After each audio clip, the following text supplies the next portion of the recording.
안녕하세요. 마칼라미스터 황교익입니다. 김어준의 뉴스공장 명절 특근을 명을 받고 지금 앉아 있습니다.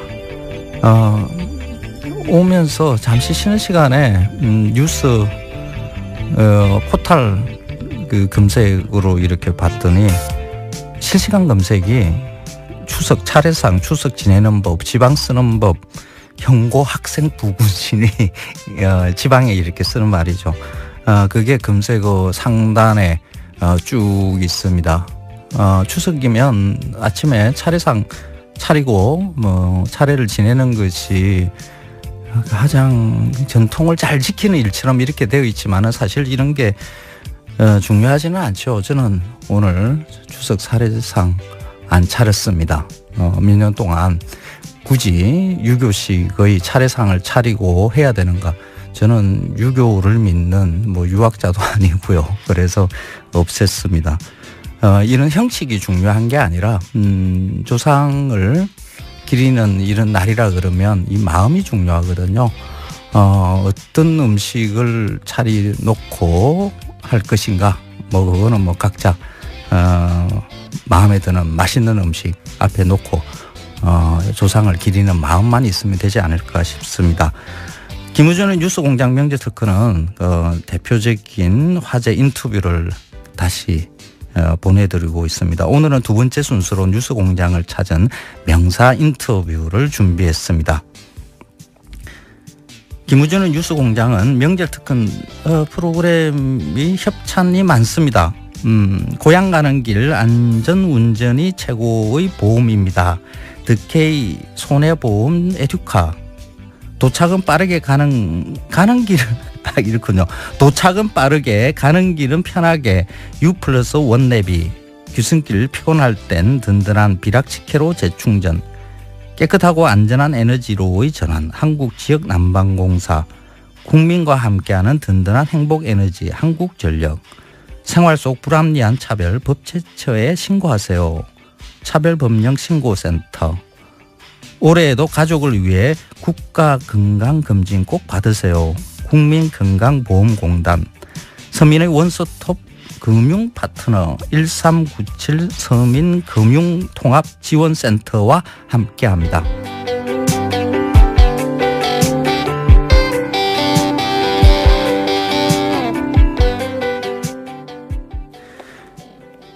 김어준 뉴스공장 인터뷰 이후 조계종으로부터 성적 박탈이라는 아주 중한 징계를 받은 명진 스님이 지난 8월 단식을 시작했는데요. 명진 스님은 무려 18일 동안이나 곡기를 끊으시고 단식을 이어갔습니다. 그때 당시 명진 스님이 간절히 바라던 것이 무엇이었는지 지금도 마음이 어떻게 지금 있는 건지 그때 당시의 이야기를 한번 들어보시기 바랍니다.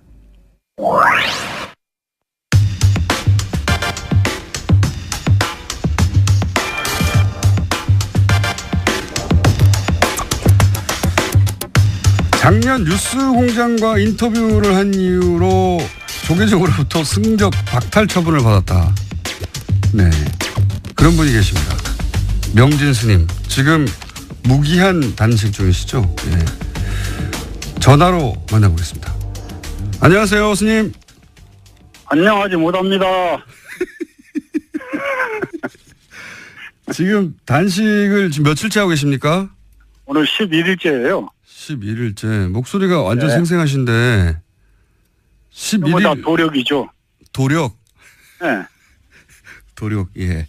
지금 우정 총국 마당에서 단식 중이신데 네. 단식을 왜 하시는 건지 그리고 단식 장소로 왜 우정 총국을 택하신 건지 좀 설명해 주십시오.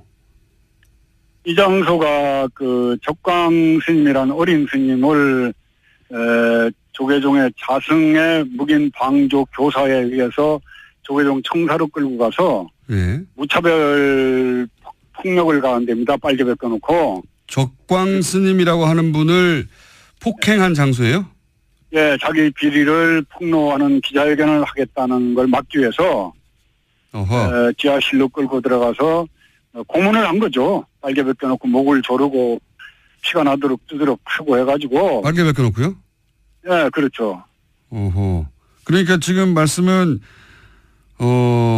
총무원장인 자승 스님에 관한 비리를 폭로하겠다고 적광 스님이라는 분이 기자회견을 하겠다고 했는데 네. 그 현장을 자승 스님 측에서 못하도록 잡아서 지하실로 끌고 가서 빨개 벗고 폭력을 행사했다? 그렇죠. 그렇게 해서 나는 이제 더 이상 중노를 안 하겠다는 환속계를 억지로 지장을 찍게 만들고. 환속계를 찍게 네. 만들었어요? 네, 그렇게 하고 거기에서 이제 양복을 갈아입혀가지고 내쫓은 거죠. 이제 승복을 뺏겨가지고. 아. 그런 자리라서 이 자리가 그런 자비, 생명의 존중, 불살생을 얘기하는 부처님의 가르침에 아주 배반하는 자승의 행위에 대해서 비판하고자 그걸 그래서 이제 끌려갔던 자리에서 단식을 시작한 겁니다. 적광 스님의 주장은 그러니까 본인이 강제로 환속을 당했다, 폭력을 당하고. 그렇죠. 그럼 당시 적광 스님이 주장하고자 했던 내용은 뭡니까? 이제 자승의 도박, 성매수 여러 가지 비리들을 폭로하려고 그랬던 거죠. 그런 내용, 그 내용이 사실 여부는 여기서 따질 일은 아니긴 한데 네. 그런 내용에 의혹이 있다고 적광 스님이 기자회견을 하려고 하는 게 자승 스님 측으로부터 제지를 당하고 그리고 폭행을 당했고 그때 네. 환송한다는 데 도장을 찍고 네. 그런 일이 있었던 장소이기 때문에 지금. 그렇죠. 네. 네. 그럼 네. 지금 적광 스님은 정신병원에 입원했다가. 정신병원이요? 이제 그게 4년 전 일인데 정신병원에 입원해 있다가 이제 얼마 전에 퇴원해서 통원 치료를 받고 있고 지금도 정신질환을 앓고 있는 거죠. 맞은 후유증으로. 알겠습니다. 그리고 스님이 승적을 박탈당하신 이유는 뭡니까? 남 얘기하지 마시고요. 이제 자승의 그건 우리 김총수께서 너무 잘 아시잖아요.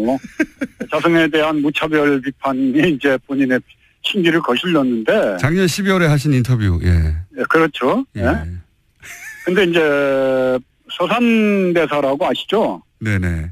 예, 조선시대 승병장을 끌고 구국에 앞장섰던 아주 참 저희 조계 중에서는 훌륭한 위대한 스님인데 그 스님이 쓴 성가구감이라는 책에 보면은 말세 비구 가운데 부처를 팔아 온갖 나쁜 업을 짓는 무리가 있으며 이와 같은 무리들은 인과를 믿지 않을 뿐만 아니라 죄와 그 죄에 대한 부끄러움도 없다라고 말씀하셨어요. 네. 그러시면서 중도 아니고 속인도 아닌 놈이 박지중이라고 안다 그런 놈을.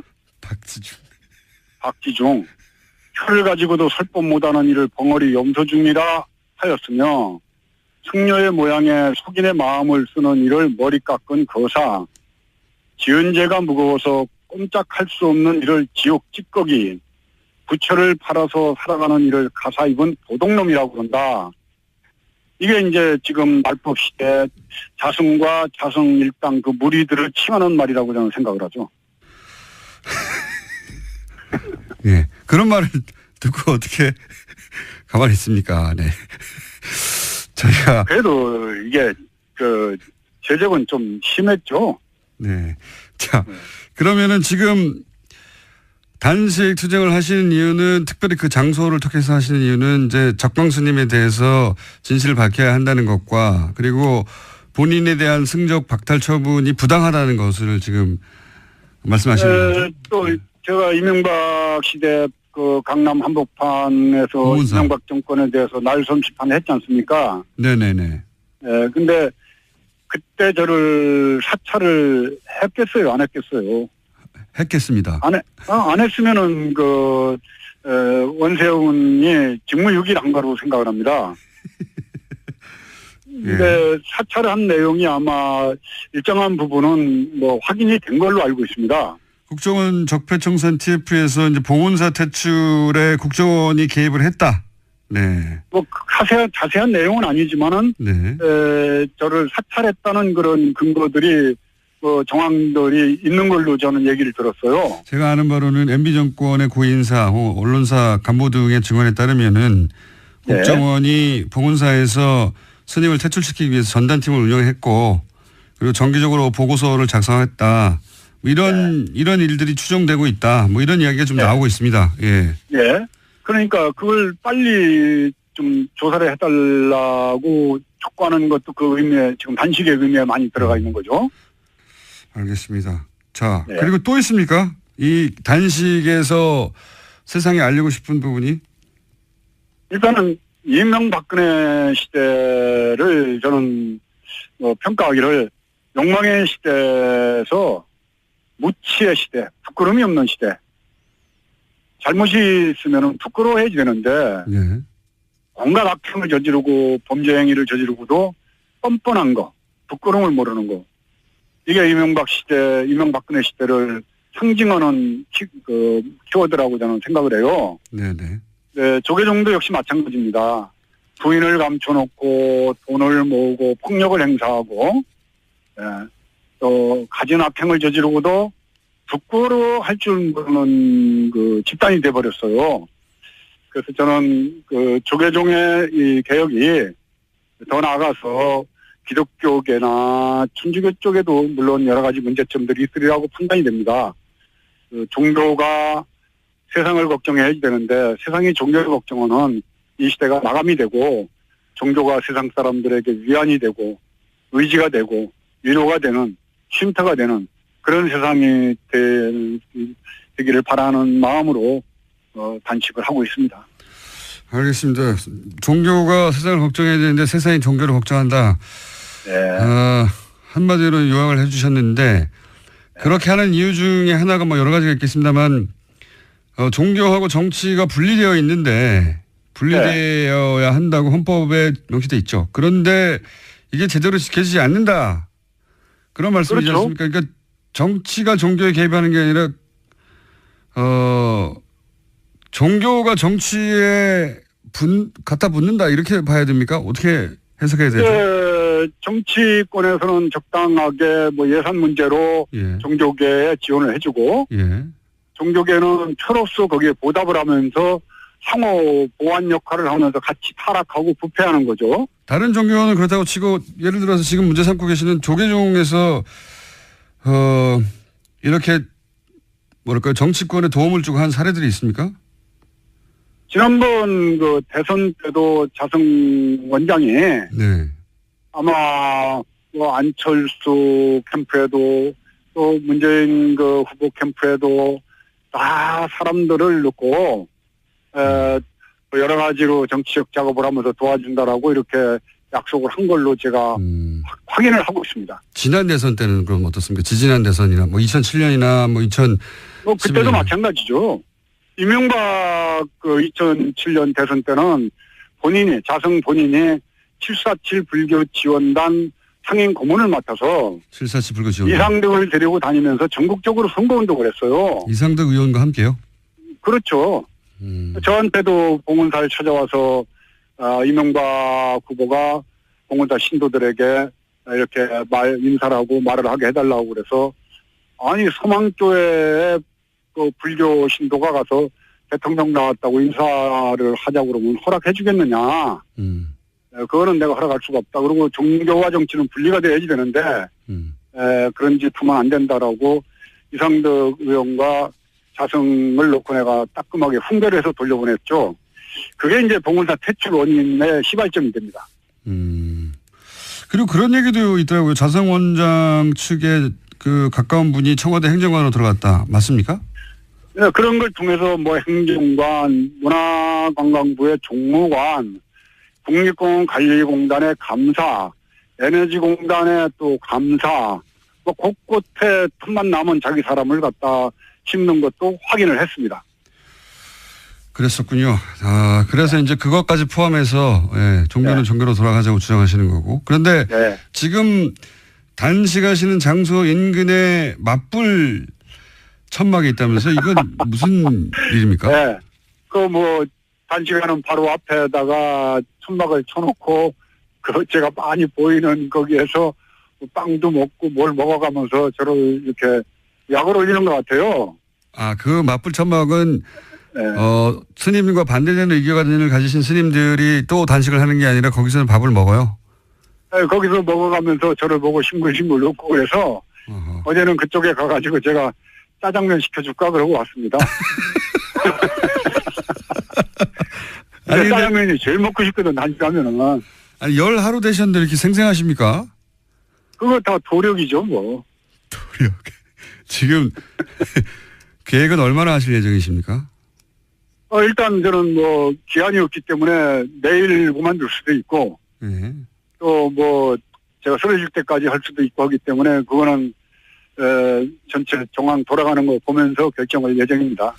이렇게 이제 단식을 하시고 시간 좀 지나면 스님이 네. 주장하시는 바에 공감하는 분들이 동조 단식도 하고 그런 일도 벌어지지 않습니까? 네, 효림 스님이라고 사회활동도 열심히 하셨던 분이 지금 옆에서 4일째 오늘 단식을 하고 있고, 이제 전국 선언의 스님들도 움직이고 있기 때문에 굉장히 낙관적으로 보고 있습니다.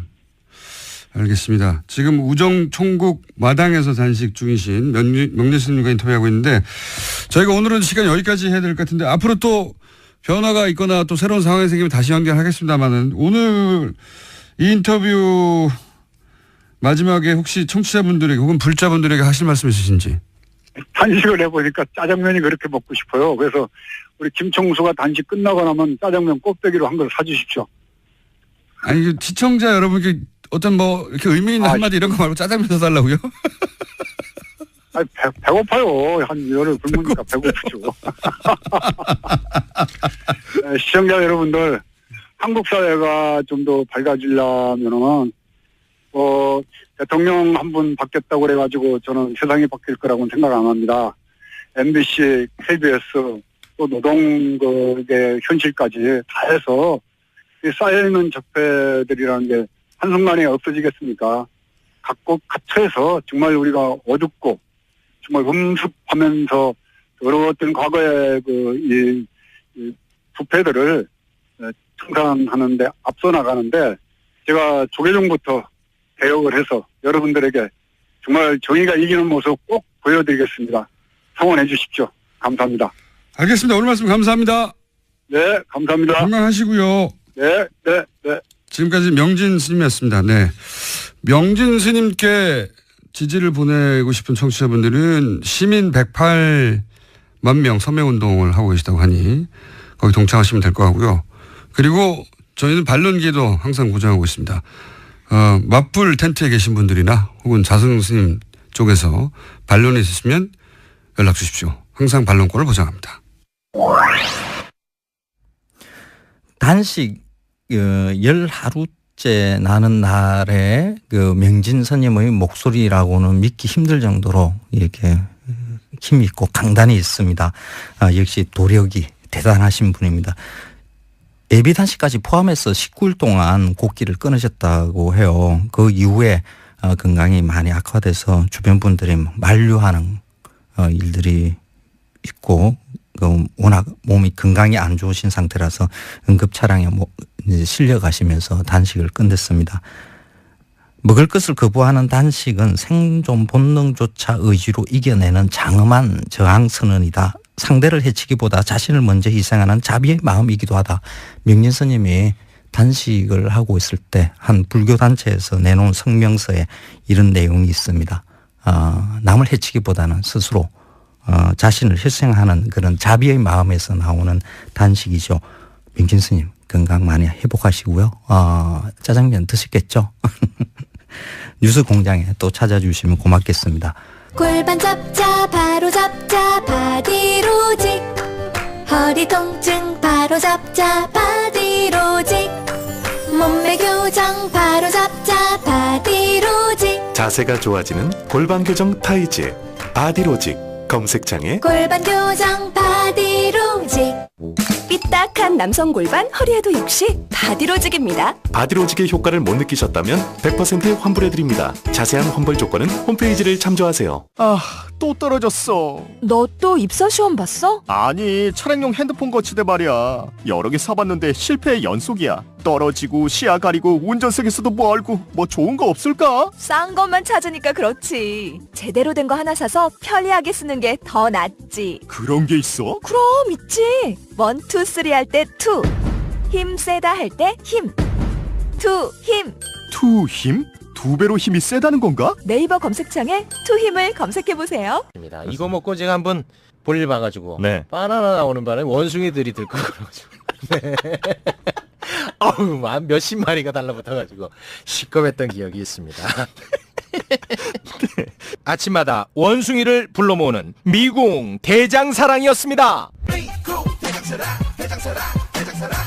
장실 굿모닝 화장실 바나 굿모닝 바나나. 미궁 대장사랑 건강기능식품 광고입니다. 김어준 뉴스공장 명절특근 함께하고 있습니다. 청취자분들께 추첨을 통해 소정의 선물 드립니다. 여자의 꿈 알카메디에서 수소 알칼리 환원수기, 20년 전통식품 명가 주식회사 사홍원에서 온라인 상품권, 매트의 명가 파크론에서 IoT 스마트홈 온수매트, 두고두고 보고 싶은 책 길벗 어린이에서 그림도서 세트, 이태리 명품 구두 바이네르에서 구두 정정권 드립니다.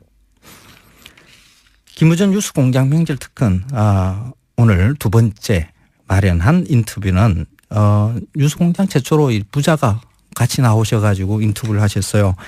굉장히 재밌었습니다. 요즘 축구가 인기 없는 이유에 대해서도 설명을 해 주셨는데, 한국 축구의 전설이죠.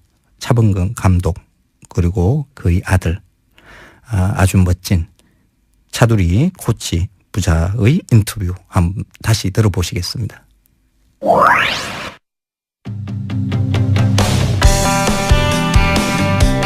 저희가 매우 드물게 스포츠 시간을 한번 마련했습니다. 현재 U20 월드컵 대회가 열리고 있죠. 개막전에서 우리나라가 기니를 상대로 3대0으로 이겼습니다. 해서 월드컵 조직위 부위원장 이분입니다. 차범근 감독님 모셨습니다. 안녕하세요. 안녕하세요. 반갑습니다. 네, 저희 작가들이 난리가 났습니다. 다들 팬이거든요. 네. 저도 팬이고. 혹시 저희 뉴스공장을 평소에 들으십니까?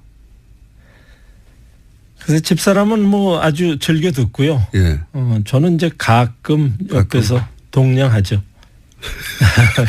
가끔, 예. 사모님은 항상 들으시고. 네. 네. 혹시 오늘 방송도 사모님이 꼭 나가라고 하셨나요? 뭐 그렇다고 볼 수 있죠. 제가 이제 다른 분들은 잘 모르실 수 있는데, 제가 2000년에 감독님이 중국으로 쫓겨나셨잖아요, 그때. 그랬었죠. 왜 아픈 얘기를 지금 꺼내나요? 그때 온라인 오프라인 매체 통틀어서 제가 거의 유일하게 차범근 감독을 이렇게 대접하면 안 된다고 제가 아주 절규를 했었어요. 기억나십니까? 그래서 차범근을 아예 죽이라고 얘기했다고. 이렇게 대접할 알죠? 거면 사형을 시키라고 차라리. 그렇죠. 예. 아내를 통해서 들었습니다. 역시 사모님을 통해서. 그때 제가 유일하게 거의 옹호하고 변호하고 했었는데, 그걸 아신다면은 보답을 하신 적이 없기 때문에 앞으로 축구 얘기 나오시면 항상 뉴스공장에 나와주십시오. 그래서 오늘 여기 집에서 강추를 한 것 같은데요. 강추. 강추. 자, 그러면 이제 본론으로 들어가서 U20 부위원장은 무슨 일을 하는 자리입니까?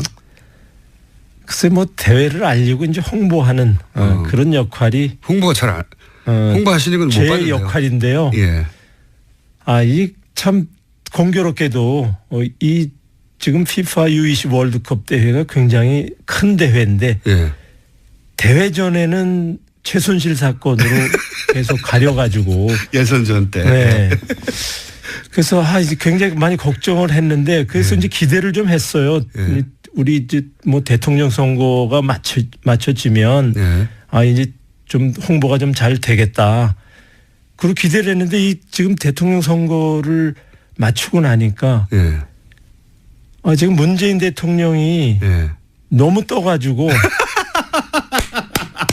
이게 지금 대회가 계속 가려지고 있습니다. 이게 지금 뭐 우리 한국 경기 빼고 나머지 10,000명도 지금 안 오는데 뭐 뉴스공장이 죄송합니다. 지금 이 방송이 예. 뭐 인기가 되게 좀 많다고 여기를 그냥 부득부득 한번 나가서 홍보를 좀 하라 그래서 오늘 그래서 좀 나왔습니다 제가. 아니 그 TV로 보니까 우리나라 경기는 꽉꽉 찼던데 다른 경기는 아직 안 찼습니다. 그렇죠. 한국 경기는 뭐 예. 굉장히 많이 왔는데 어제 수원 뭐 일본 경기도 예. 남아공하고 일본하고 했죠. 네. 경기 상당히 재밌고 좋았거든요. 네. 많이 안 왔어요. 지상파가 중계를 안 하더라고요. 케이블에서만 하더라고요. 그러게 말이에요. 예. 이게 다 문재인 대통령 때문입니까? 글쎄 뭐 아주 영향이 없지는 않다고 생각할 수 있겠죠. 그래서 홍보를 맡으셨기 때문에 그 책임을 지고 홍보를 하러 나오신 거죠. 그렇죠. 예. 그래서 저희가. 그래서 우리 좀 관심도 좀 많이 가져주시고 사실 많은 사람들이 사실 저도 팬들의 그런 관심과 사랑 속에 크지 않았습니까? 청소년 대회를 거쳐서. 예. 그리고 또 얼마나 많은 사람들에게 또 기쁨을 주고 희망을 줬습니까? 축구가. 우리 청소년들을 지금 그렇게 응원을 해 주시면 우리 팬들한테 돌아가는 게 많이 있다고 생각이 됩니다. 알겠습니다. 이 U20 대회가 시작된 줄 모르시는 분들도 있을 텐데 재밌습니다, 경기가. 정말 재밌습니다. 예, 이게 수준이 굉장히 높아졌어요, 예전보다. 이 첫 경기 기니하고 3대0으로 이겼잖아요. 네. 어떻게 보셨어요, 우리 팀의 수준을? 글쎄 생각했던 것보다 기니가 예. 굉장히 능력 있고 잘하더라고요. 초반에 초반에 상당히 경기 진행이 좀 어려웠었는데 그러나 뭐 심태형 감독이 팀을 맡아서 그 짧은 시간이지만 굉장히 많은 변화를 일으켰고 첫 경기 어쨌든 우리 이승우 선수가 기대했던 대로 첫 골을 열면서 뭐 마지막 이제 3대0으로 이겼는데 아주 시작을 굉장히 잘해줬다고 생각이 되고 이런 자신감이 앞으로 레이스에 많은 그 영향을 주지 않겠나 저는 그렇게 봅니다. 그렇군요. 이 대회 해방군이 대통령이라고 하셨는데 이승우, 백승호 굉장히 주목받는 선수들이잖아요. 어떻게 평가하세요? 그렇죠. 이승우, 백승호 선수는 사실 우리 축구상 출신들인데. 네. 그래요? 그렇죠. 차범근 축구교실 출신입니까? 아니 축구상을 받았던. 축구상을 받았던. 예, 차범근 축구상을 받았던. 미리 알아보고 감독님 주셨군요. 뭐 그 위에 황희찬 선수도 지금 잘하고 있고. 이승우 선수는 사실 저하고는 좀 다른 스타일인데. 그렇죠. 상당히 좀 뭐랄까 예측하기 어려운. 그런 선수예요. 우리나라 기대감을 한껏 불러일으키는 그런 선수죠. 우리나라 축구 스타일하고 좀 다른. 그렇죠. 네. 그렇군요. 뭐 이렇게 좀 우리 대충 이렇게 예상을 해볼 수 있지 않습니까? 보통 선수들의 경우는. 근데 이 선수는 하도 톡톡 튀니까 뭐가 일어날지 뭔가 이렇게 왠지 기대감이 일어나는. 실제 뛰어다니는 장면이나 드리블 하는 걸 봐도 예상과 다르게 합니까? 그렇죠. 전문가가 이렇게 할 거라고 생각을 하는데 전혀 예측하지 않은 그런 행동을 하고 그런 골이 나오고 그런 플레이가 나오니까 상대 수비를 한 번에 허물어뜨릴 수 있고 그건 뭐 이제 대스타들이 이제 할 수 있는 건데 그런 가능성이 많이 있다 저는 그렇게 봅니다. 백승호 선수는 둘 다 이제 바르셀로나 출신. 백승호 선수는 이제 초등학교 때는 좀 적었거든요. 예. 지금 짧은 시간 동안에 굉장히 키가 컸어요. 예. 하다 보니까 좀 이제 그 신체 리듬이 조금 깨지긴 했지만 굉장히 많이 회복을 하고 있고 감각적으로 굉장히 뛰어난 선수죠. 그날도 우리 세 번째 골을 넣을 때 골키퍼 나올 때 아웃사이드로 돌려서 문으로 넣는 그런 장면은 정말 제가 보더라도 감탄사가 절로 나옵니다. 감독님은 그런 걸 못 넣으셨어요? 저는 그런 재치는 없었던 것 같아요. 그 현재 U20 팀의 전체적인 기량 조직력으로 볼 때 대전망 어떻게 보십니까? 우리 팀이 어디까지 갈까요? 물론 이제 지금 그 U20 대회에 예.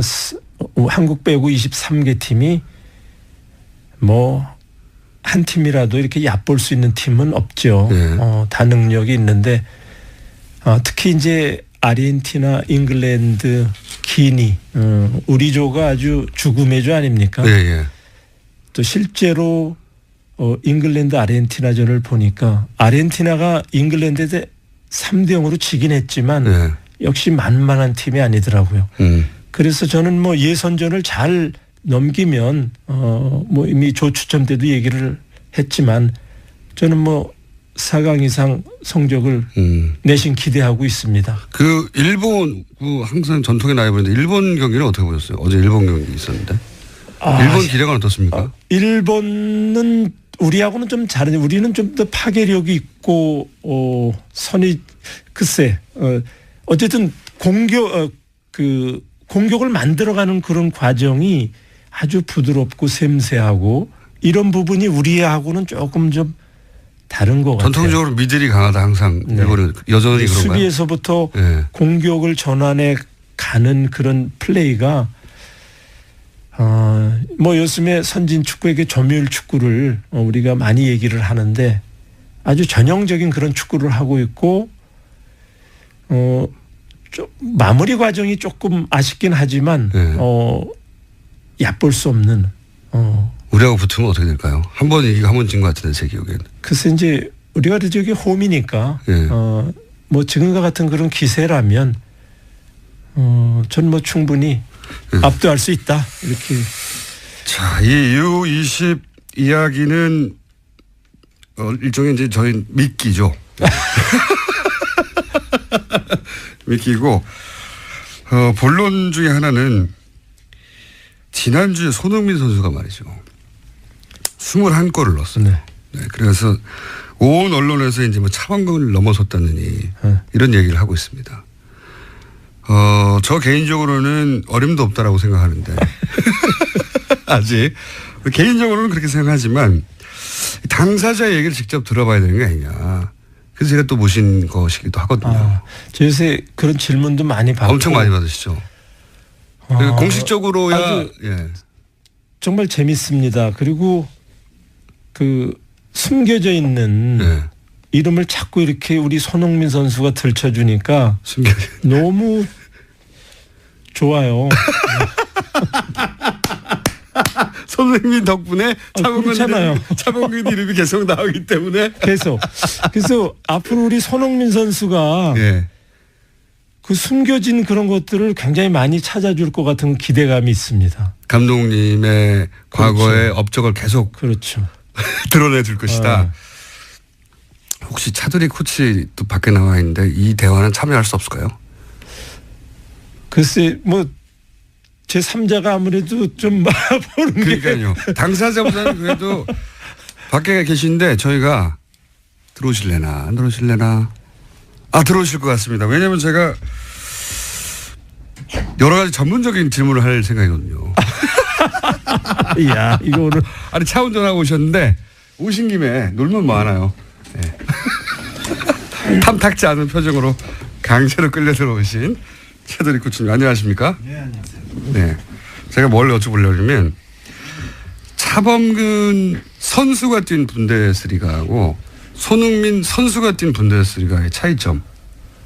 이거는 이제 분데스리가에 뛰어보셨잖아요. 네. 선수 시절에. 그래서 평가를 좀 해주세요.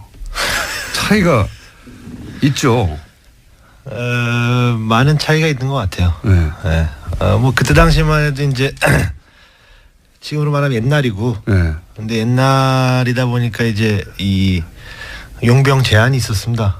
그래서 네. 각 팀마다 외국 선수는 3명밖에 쓸 수가 없었기 때문에 2명. 2명. 네. 합의해 주시고 2분이. 2명. 그러다 보니까 이제 각 팀마다 정말로 엄선을 해서 최고의 용병을 뽑았었죠. 네. 네. 그러나 이제 지금은 이게 굉장히 조금 많이 룰이 완화가 돼서 이제는 독일 선수가 거의 없는 팀들도 있고 베스트 11 중에 이렇게 여러 각 유럽 각지에서 선수들을 끌어서 이제 선수를 구성하다 보니까 좀 많은 차이가 있는 것 같아서 그때 당시에 아무래도 아버님이 독일에서 뛰었을 당시에는 용병 선수라고 그러면 이제 외국 선수라 그러면은 굉장히 가치가 높았었죠. 지금보다는 조금 더. 그래요? EU 선수들도 지금은 외국 쪽으로 안 보잖아요. 그렇죠. 우리 때는 통합해서 딱 둘만.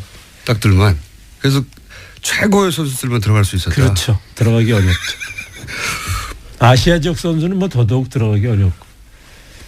분데스리가에서 주전으로 뛴 최초 한국 선수 아니십니까? 그렇죠. 네. 문을 연 선수죠. 경기 골을 넣는 난이도로 보면 어떨까요? 당시에 뭐 전술이나 여러 가지 요소가 작용했을 텐데 골을 넣기가 더 힘들었다. 아니다. 이렇게 보면. 전지마시네요. 네네 일단. 전 골 많이 안 넣어봐서 이게 어떻게 하면은 이제 지금 이야기하는 두 선수는 저와는 굉장히 거리가 멀고 이렇게 다른 세상 선수들이기 때문에 흥민이가 1년 동안 넣었던 골이 제가 독일에서 10년 통산 넣었던 골보다 더 많으니까 그러나 굉장히 이 아버님 때보다는 템포가 빨라졌죠. 거칠어지고 축구가 굉장히 피지컬도 더 선수들이 강해졌기 때문에 뭐 어느 시대가 더 어려웠다라고 말하기는 힘들지만 지금 분명한 거는 아버님이 그때 당시에는 굉장히 아시아인으로서 어마어마한 일을 해냈던 거고 지금 손흥민 선수도 똑같이 아시아 선수로서 또 세계 탑 리그에 가서 탑 선수들과 경쟁을 하면서 사실 주말마다 경기장에 나가는 것 자체가 토트넘에서는 굉장히 쉬운 일이 아닌데 그 선수들 사이에서 거기서 주전으로서 계속해서 선발로 나와서 경기 나오는 것도 대단한데 이제 그것도 넘어서서 이제 골까지 그렇게 많이 넣어주는 거는 정말 저희 대한민국 사람들은 굉장히 자랑스럽게 생각해야 될 거라고 생각합니다. 우리 때는 이제 맨투맨 수비를 해가지고 따라다녔기 때문에 사실 쉽지가 않았어요. 골을 넣기 더 어려웠다 그때가. 그렇죠. 따라다녔거든요. 태클도 더 심했죠 그때. 그래가지고 하도 나를 잡아뜨려가지고 이제 슈투트가르트하고 경기를 하는데 그 슈투트가르트의 센터업이 카라인드 페스터라고 국가대표 독일 국가대표 맨투맨 수비수거든요. 나를 한 10번 정도 잡아뜨리더라고요. 한 경기에서? 네. 그래서 태클 한 번 딱 했더니 옐로 카드를 나한테만 내밀더라고요. 상대가 한 거는 옐로 카드를 안 주고요. 그게 10년 동안에 제가 딱 옐로 카드 하나 받은 게 바로 그때 사건입니다. 10번 당하고 화가 나가지고 한 번 했는데 그러니까 심판 판정에 있어서도 눈에 보이지 않는 불리함이 있었다. 그리고 맨투맨 독일 국가대표하고는 아무래도 우리하고는 좀 그런 어딘지 모르게 그런 게 좀 있죠. 있었죠. 그리고 이제 맨투맨이었기 때문에 그때는 힘들었죠. 훨씬 더 골 넣기가 힘들었다. 그렇죠. 공격수들이. 그렇기 때문에 감독님의 골이 훨씬 더 가치가 순도가 높은 것이다. 아니 그렇게 얘기할 수는 없고. 아니 골 수도 비교해 보니까 그때보다 요즘 골이 더 많이 들어가더라고요. 일단 이제 뭐 그 부분 좀 저도 이제 제 아버지이기 때문에 조금 한 가지 얘기를 하자면 이제 본래 유럽은 이렇게 여러 가지 대회가 있잖아요. FA컵도 있고 리그 경기도 있고 챔피언스 리그가 있기 때문에 여기서는 가장 먼저 치는 게 이제 리그에서 넣은 골이 가장 중요하게 쳐요. 그래서 지금 왜냐하면 사실 FA컵 같은 경우는 1회전에서 약한 팀을 만나기 때문에 몰아넣기가 가능하거든요. 아마추어도 있고. 그렇죠. 그래서 이제 사실 FA컵 이제 지금 챔피언스가 커졌기 때문에 뭐 좀 또 저게 있기 때문에 리그 경기에서 넣은 골이 사실 그 공격수의 가치를 가장 많이 증명을 하거든요. 근데 그 부분에 있어서는 아직까지는 안 깨진 거죠. 아버님이 앞서 있기 때문에 야, 우리 아들이 나를 대변해.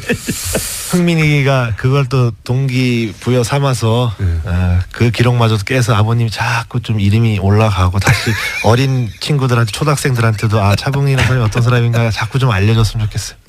이건 어떻습니까? 당시 분데스리가가 세계 최고의 리그였다라는 말들을 지금은 하잖아요. 사실인가요? 그렇죠. 그때 우리가 우에파 4강전에 다 독일 팀이었어요. 네 팀이 다. 지금으로 치면 챔피언스 간접적으로 그렇죠. 간접적으로 얘기하면 이제 그거를 통해서 우리가 알 수 있죠. 4강이 다 독일 팀이었군요. 네. 세계 최고의 리그 맞아요. 그렇군요. 거기서 리그에서 넣은 골을 아직 손흥민 선수가 깨지 못하고 있다. 그러나 뭐 조만간에 깨질 거예요. 왜냐면 나는 26살에 가서 한 36살까지 공격수로는 내가 한 6년 반 정도 뛰었고 나머지 이제 수비 쪽으로 내려와서 넣은 거니까 지금 손흥민 선수가 19살에 가서 지금 26? 지금 뭐 한참 좋을 때니까 충분히 넘어갈 수 있죠. 계속만 뛴다면. 골을 넣을 때마다 한편으로 그런 생각하십니까? 넘어가지 마라. 아니. 그게 섭하게 그런. 만약에 감독님 지금 현재 그러니까 그때의 기량으로 지금 현재 EPL에 가면 어떨까요? 일단 아들의 평가를 듣고 싶습니다. 그때 기량과 그때 스태미나 그때 피지컬로 지금 EPL에 간다. 플레이 스타일은 굉장히 EPL하고 맞는 플레이 스타일이죠. 스페인 쪽보다는 EPL 쪽하고 굉장히 어울리죠. 스피드가 있고 굉장히 파워풀하고 이렇게 돌진해서 나가는 그런 공격수이기 때문에 뭐 흥민이만큼 손흥민 정도는 중간에 이게 끊겨버렸는데요. 계속 이어지는 인터뷰 내용은 팟캐스트나 홈페이지 오시면 들을 수 있습니다. 차범근 선수가 지금 다시 그 젊었을 때의 기량으로 분데스리가 나간다 하더라도 지금 정도의 성적 충분히 올릴 수 있을 거라고 저는 봅니다. 우리는 그때 당시에 차범근 감독의 활약을 눈으로 이렇게 보지 못했거든요. 그냥 뉴스 신문으로만 이렇게 봤는데 어마어마한 선수였죠. 손흥민 선수도 지금 정말 어마어마한 선수고요. 뭐 국정농단 탄핵 대선 뭐 이런 뉴스들 때문에 그 뉴스공장이 축구 얘기나 뭐 야구 뭐 이런 이야기를 하다가 거의 하지를 못했습니다. 김우준 뉴스공장에서도 이런 축구, 야구, 스포츠 뉴스들 이야기들 많이 하는 그러면 좀 좋겠습니다. 김어준의 뉴스공장 명절특근 3부인데요. 지금 명사들과의 인터뷰 지금 계속 들어보고 있습니다. 난공불락의 롯데 남벽 등반에 도전 중인 산악인 홍석택 대장이 등반 준비를 하면서 도전하기 전에 뉴스공장을 찾았었습니다. 홍석택 대장과의 즐거운 만남 다시 들어보겠습니다.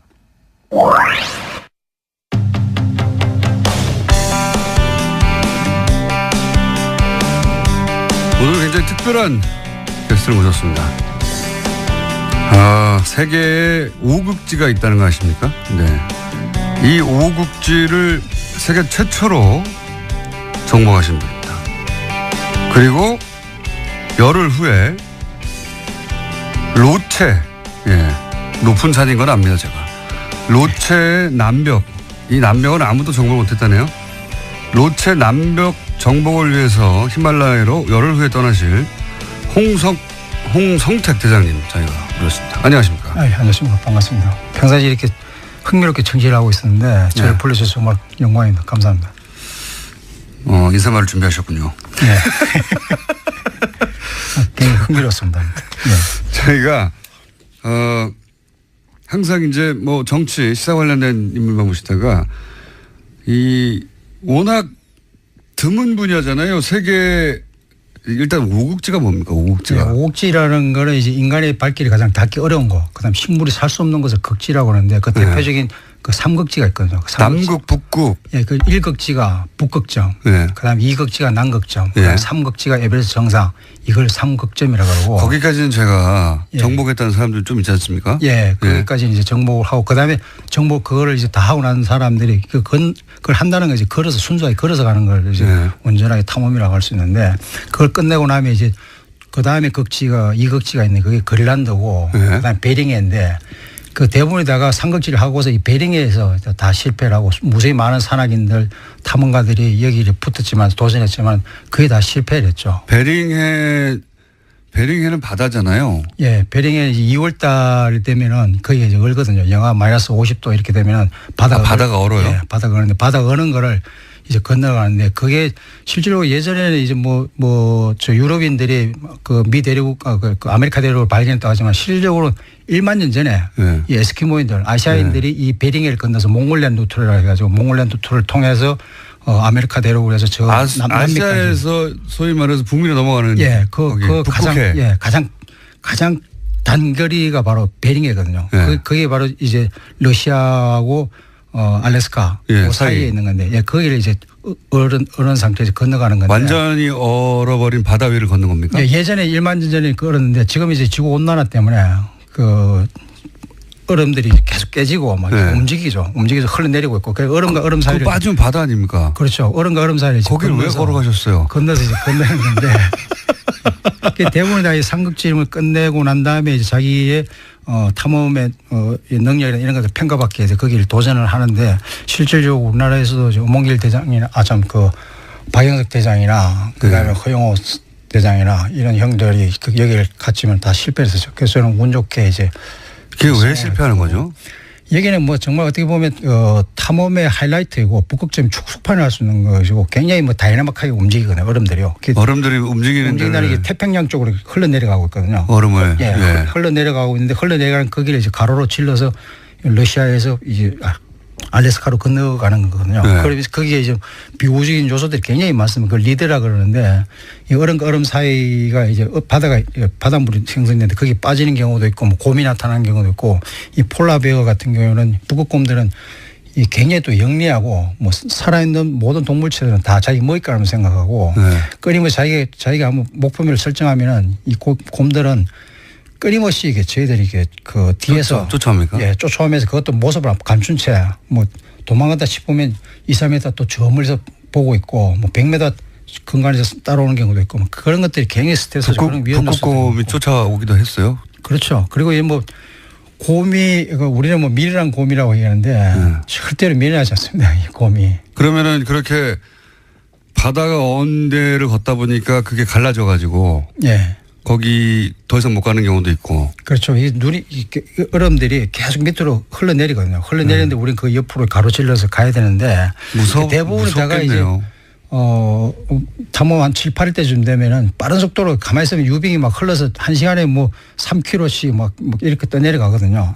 가만히 있으면 자다가도 이제 뭐 일어나면은 태평양으로 이제 빠져가지고 조난이 되는 경우도 있고 예전에 그래서 박영석 대장 같은 영석형 같은 경우에도 그래서 구조되는 상황이 발생했고 그래서 그 이후에 제가 갔는데 어느 시점에 되면은 성택이 너도 어느 시점에 빠른 속도로 떠내려갈 거다. 그때는 이때는 이거 어떤 상황이라도 떠나야 돼. 떠나지 않으면 너도 너 역시 나처럼 구조될 거다.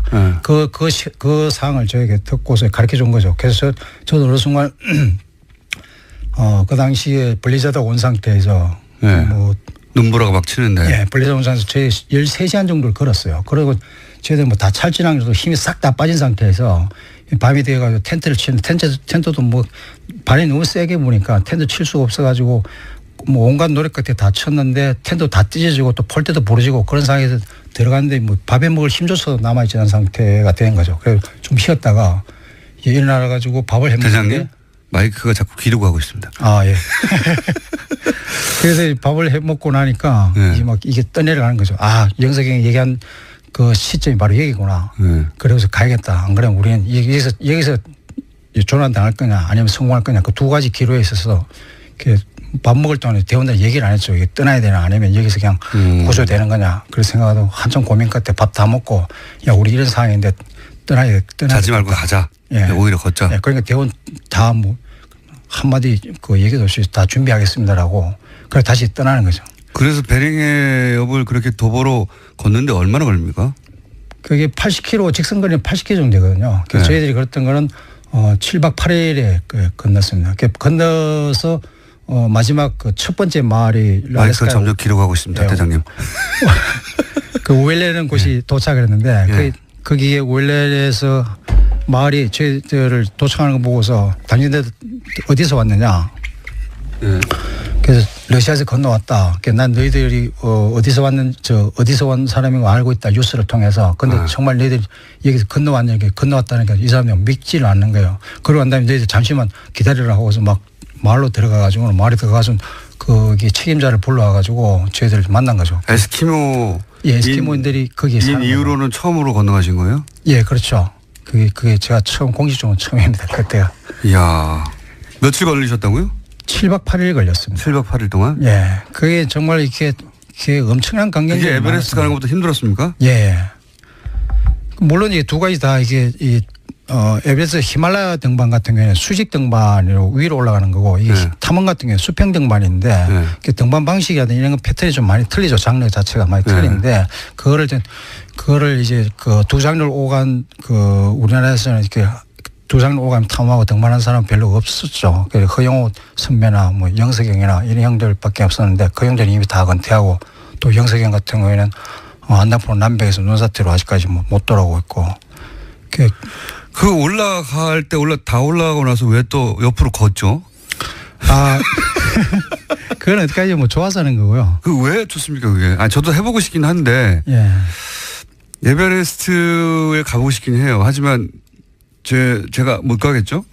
나는 누구나 다 갈 수는 있습니다. 갈 수는 있고 베이스 캠프까지 누구나 갈 수 있고요. 사실상 베이스 캠프에 가나 보는데 저는 꼭 권하고 싶은 게 이 고소 적응 때문에 좀 힘들지만은 그 반면에 이제 이 몸에서 건강이나 이런 부분에서 굉장히 도움이 됩니다. 예를 들면 이제 고소 정세 이런 것들 때문에 특히 이제 좀 살이 좀 찌고 계신데 가면서 고생 엄청나게 할 겁니다. 그 반면에 트레킹 한 15일에서 20일 정도 하시면은 제가 볼 때는 몸무게는 한 7, 8kg는 그냥 빠질 겁니다. 많게는 한 10개 정도 빠질 수 있고요. 네. 근데 다 빠집니다.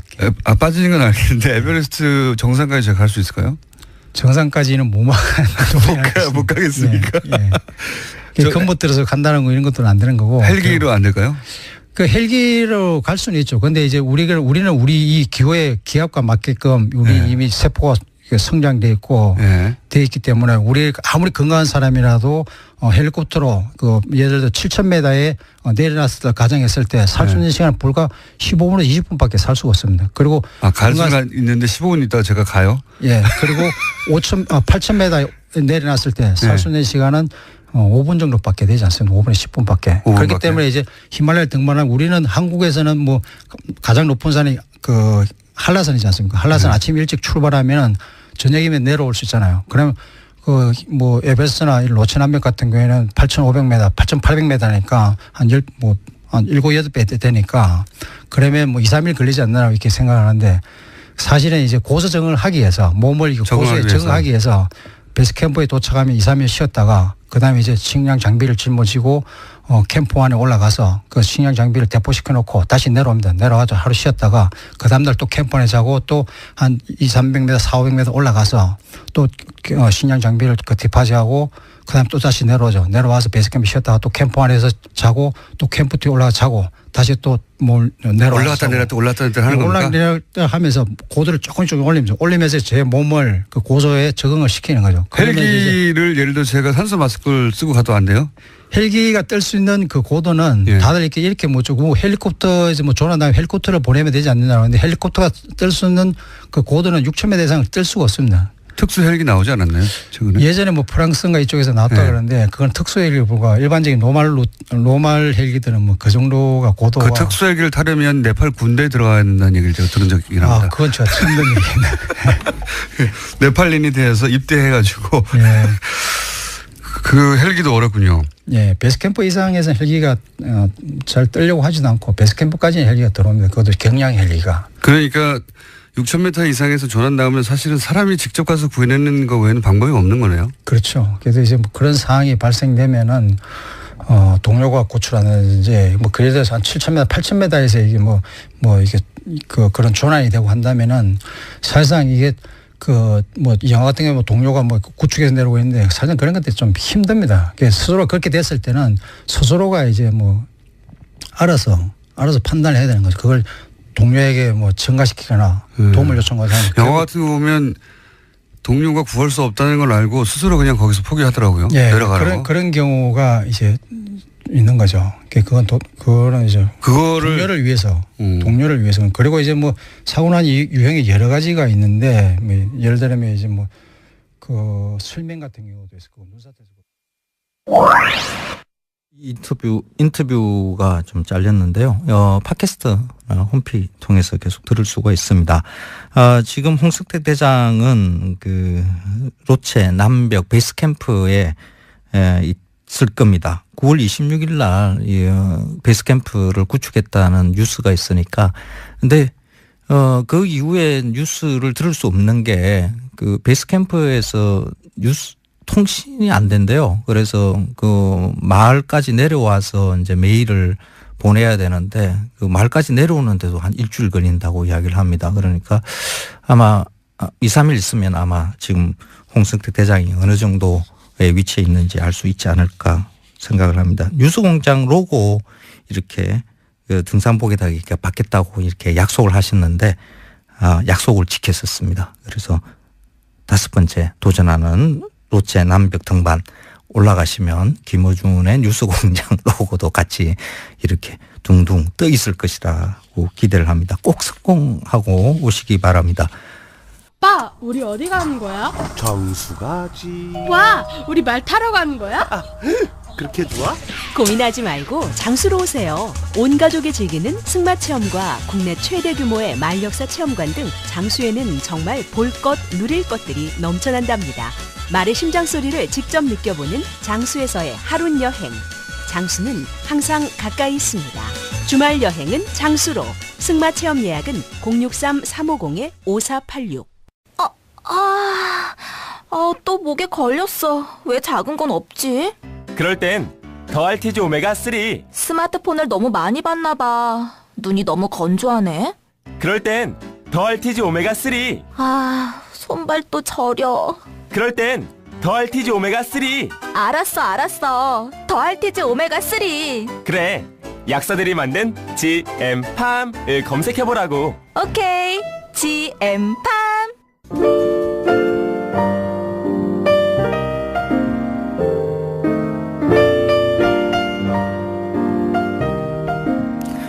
김어준 뉴스공장 명절 특근입니다. 청취자 여러분들의 불만을 접수하는 AS 시간인데요. 평소에 김어준 공장장이 좀 불친절했죠. 저는 좀 친절합니다. 인간이 다릅니다. 3329님 오늘도 생방송 하시나요? 그렇습니다. 공장장은 쉬고요. 제가 지금 생방송 진행 중에 있습니다. 신채연님, 누가 추석날 특근하시나 궁금했는데 황교익 선생님이시네요. 그래서 까칠한 사람들이 좋아요. 솔선수범한 까칠한 거하고 솔선수범하고 하는 거는 좀 다릅니다. 그냥 저는 까칠하기만 하고요. 솔선수범을 잘 안 합니다. 누가 시키면 해요. 공장장이 지난주에 갑자기 평소에 먹던 감자탕을 먹지 않고 소고기 먹자 그러더라고요. 그래서 소고기 아침부터 먹었는데 아마 그게 이거 하라고 먹인 것 같아요. 윤혜정님, 저는 월요일에 명절은 황교안, 저보고 황교안이래. 이런 분이 가끔 계세요. 지금 딴 분들도 있어요. 보니까 황교안이라고 지금 문자를 보내준 분들이 몇 분 계신 것 같은데 아닙니다. 오늘은 황교안님이 하시는군요. 고맙습니다라고 0796님 뭐지? 이렇게 보내온 것도 있어요. 아닙니다. 저는 그분하고 아무 관련이 없습니다. 그 집안 어른들한테 여쭤봤어요. 혹시 우리 집안 분인가 해서 그랬더니 아닌 듯해요. 전혀 거리가 아주 먼 일이라는 거. 이건 맞췄다고 남은 2017년 왠지 좋은 일이 있지 않을까 싶네요. 명절 잘 보내세요 하셨는데 제 이름을 정확하게 아시고 그러고 난 다음에 명절 잘 보내시기 바랍니다. 7788님 황교익 선생님 이 추석날이 당첨됐었군요. 이 시간 뉴스 공장장 뭘 하시는지 전화 인터뷰 해보시죠. 아마 푹 자고 있을 겁니다. 지금 이 뉴스 공장을 위해서 제가 준비를 하는 게 아침 5시에 일어나게 되더라고요. 와서 미리 어떤 내용인가 알아봐야 되고 하니까 이 일을 1년 동안 김어준 공장장이 진행을 했다는 게 좀 대단하다, 대견하다, 뭐 이런 생각이 들더라고요. 푹 쉬게끔 만들어주는 일도 필요하죠. 지금 전화해봤자 단잠 자고 있는 김어준 공장장을 단잠 깨는 일이 될 수가 있습니다. 그렇게 저는 불친절하지 않습니다. 더 주무시라고 전화는 걸지 않겠습니다. 안지혜님, 공장장 목소리만 듣다가 황교익 쌤 목소리 들으니 조곤조곤 너무 달콤해서 잠이 올 것 같아요. 제 목소리가 잠이 올 것 같아요. 제가 밤에 좀 어울립니다. 저는 원래 올빼미 형이고요. 보통 한 2시, 3시까지 이렇게 안 자고 놀고 뭐 이러거든요. 그래서 새벽은 지금 시간도 사실 굉장히 힘든 시간이에요. 보통 누워있는 시간인데 그래서 아마 조곤조곤하게 들릴 겁니다. 발음이 신통찮아가지고 어떤 분은 뭐 발음 듣기가 힘들어요 하고 이렇게 게시판에 올려놓으신 분도 있는데 저도 제 목소리가 듣기 싫을 때가 굉장히 많습니다. 그런데 제가 태어난 고향의 억양을 바꾼다는 게 그렇게 쉽지 않습니다. 어떻게 하겠어요? 제가 태어난 곳은 제가 원해서 태어난 게 아니거든요. 부모님이 거기 사셔가지고 거기서 태어나서 사투리를 저는 고치지 못하고 그냥 계속 이어가고 있습니다. 듣기 불편하시면 죄송하고요. 예. 6311님, 오늘은 문자 보내는 법 가르쳐 주세요. 공장장이 문자 보내는 법을 계속 씹어요. 굉장히 불친절한데 오늘 알려드릴게요. 샵 0951 50원 유료 문자이고요. 카카오톡 플러스 TBS 친구 맺기, TBS 홈페이지와 앱 게시판, 팟빵 게시판, 페이스북 페이지에 글 올려주시면 스텝이 모두 확인하고 있습니다. 9479님, 인간의 도전은 끝이 없나 봅니다. 정말 힘든 탐험이었을 텐데 도전하는 모습이 멋져 보이세요. 지금 홍승택 대장이 로체 남벽의 베이스캠프 어느 쯤에서 아마 추석을 맞고 있을 겁니다. 그게도 아마 다른 휴양청 뜰 것 같습니다. 고향 생각도 나시고 이럴 텐데 꼭 성공하시고 돌아오시길 바라겠습니다.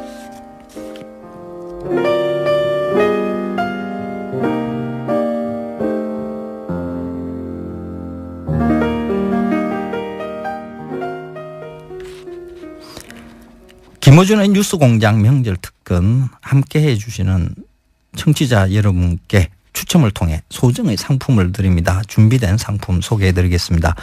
여자의 꿈 알카메디에서 수소 알칼리 환원수기, 20년 전통 식품명가 주식회사 사홍원에서 온라인 상품권, 매트의 명가 파크론에서 IoT 스마트홈 온수매트, 두고두고 보고 싶은 책 길벗 어린이에서 그림도서 세트, 이태리 명품 구두 바이네르에서 구두 정정권 드립니다.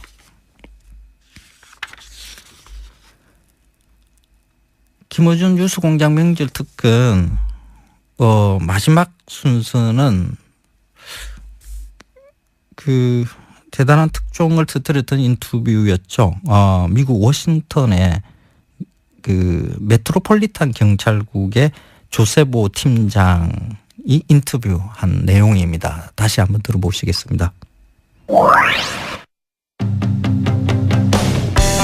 지난 30년간 한국 대통령이 미국을 방문할 때 현지에서 누군가 나와서 경호를 하겠죠. 그 경호를 맡아온 한국의 경찰 미국 수도 워싱턴 메트로폴리탄 경찰국에서 32년째 근무해서 아시아계 최장기 근속 기록을 가지고 있습니다. 아침 한국에 오셔가지고 저희가 모셨습니다. 조셉 오 팀장님. 네. 스튜디오 직접 나오셨습니다. 안녕하십니까. 안녕하십니까. 네. 미국에 가신 게 언제입니까? 1976년도에 이민 갔습니다. 1975년. 그때가 몇 살이셨어요? 제가 만 10세 때였습니다. 그리고 경찰에 들어가신 게 언제입니까? 경찰에 들어간 거는 1985년이었습니다. 그때부터 지금 계속? 네. 진짜 오래 계신 분이죠, 경찰. 저희가 모신 이유 중에 몇 가지 재밌는 포인트가 있어서 저희 모셨어요. 예. 물론 아시아에서 최장 근속 기록 가지고 계시긴 하지만 그건 이제 미국의 사정이고, 그렇죠? 그렇죠. 우리하고 연결 포인트가 있냐면 30여 년간 현직 포함. 네. 그 전직들도 미국을 비공식 방문하기도 하잖아요. 네. 그때도 경험을 하셨던 거죠. 네. 최근 30년간 대한민국 모든 대통령을 다 경험했다고 보시면 되는 거죠. 네. 맞습니다. 현직일 때와 전직일 때 모두 포함하여. 네. 또 한 가지 제가 좀 이따가 언급할 텐데 지난 2013년 박근혜 대통령이 첫 방미를 했을 때 윤창중 청와대 대변인 성추행 사건이 있었죠. 최근에 다 사실 무근이라며 윤창중 씨가 다시 복귀했습니다만 그때 그 사건을 직접 담당했던 궁금하게 너무 많은 사건. 이 사건을 직접 담당했던 당시 경찰이시죠? 네, 그렇습니다. 네. 본인의 팀에서 수사한 거죠? 네. 내막을 알고 있다. 내막을 알고 있다. 둘 다 지구상에서 몇 분 없는 분인데 두 개가 교집합이 이루어지신 분입니다. 자, 그러니까 저희가 어떻게 섭외를 안 하겠습니까? 왜 이분을 다른 라디오에서 섭외를 안 했는지 몰라요. 그러면 첫 대통령이 누구였습니까? 첫 대통령이 그때 노태우 대통령이셨습니다. 노태우. 네. 그리고 노태우부터 쭉 해서 문재인 대통령까지. 네, 맞습니다. 그럼 이 질문을 드리지 않을 수 없는데 지금까지 그러니까 전현직 합쳐서 25차례 이상 대통령을 경험하신 거잖아요. 네. 맞습니다. 네, 25차례. 가장 까다로운 대통령이 누굽니까? 경호의 차원에서. 경호의 차원에서는 거의 다 까다롭습니다. 대통령이 뭐 가장 까다롭겠지만 경호의 차원에서 볼 때 경호하기 너무 어렵다라거나 아니면 뭐 이렇게까지 이렇게 빡빡하겠구나라든가 아니면 너무 헐렁한 거 아니야라든가 여러 가지 이례적인 경우가 있을 거 아닙니까? 그죠? 거의 그 전직 대통령들께서 미국에 방문하실 때 반대 세력이 그때는 많았습니다. 반대 세력이. 그래서 뭐 지지자들도 있지만은 반대 교포들도 있어서 반드시 반대 시가 있어요. 그죠? 그렇습니다. 거의. 예. 그래서 일단 그분들로부터 어떻게 보호할 것인가. 그렇습니다. 네, 그 신변보호가 더 중요하기 때문에. 네, 또 미국도 총이 있잖아요. 그래서 저희들이 그걸 책임을 지고 경찰이 그 주위를 알아서 탐색을 하면서 저희들이 그 경호와 그분들의 신변보호를 책임지고 있습니다. 그러면 아찔했던 순간 같은 건 없으셨어요? 제일 아찔했던 순간이 바로 그 우리 요번에 전번 행사 때 문 대통령 오셨을 때 아찔 많이 했습니다. 왜 아찔했나요? 모든 대통령들은 이렇게 우리 주민, 교포 주민들 환영객이라도 앞으로 이렇게 잘 나서지를 않으십니다. 환영객이라 하더라도 반대시뿐만 아니라 환영객들한테도 나서질 않는다. 그렇죠. 어허. 그렇게 이렇게 뭐 거리를 두고 공식장에서 나오실 때는 그냥 차로 바로 타시죠. 바로. 네. 주민들한테 이렇게 멀리서 이렇게 손은 흔들 수 있어도 그 앞으로 접근을 하지 않으십니다. 그렇지만 이제 제가 경험을 맡아오면서 최초로 대통령께서 그래서 저도 와 이거는 미국 대통령도 잘 안 하는데 한국 대통령도 그 클린턴 대통령 스타일이시구나 이렇게 나와가지고 직접 교민들한테 가서 악수도 하시고 아주 그 좋은 이미지를 아주 남기시더라고요. 그래서 그 제일 난감했던 거는 이제 이런 일이 처음이라서 자 이제 여기 교포들 보고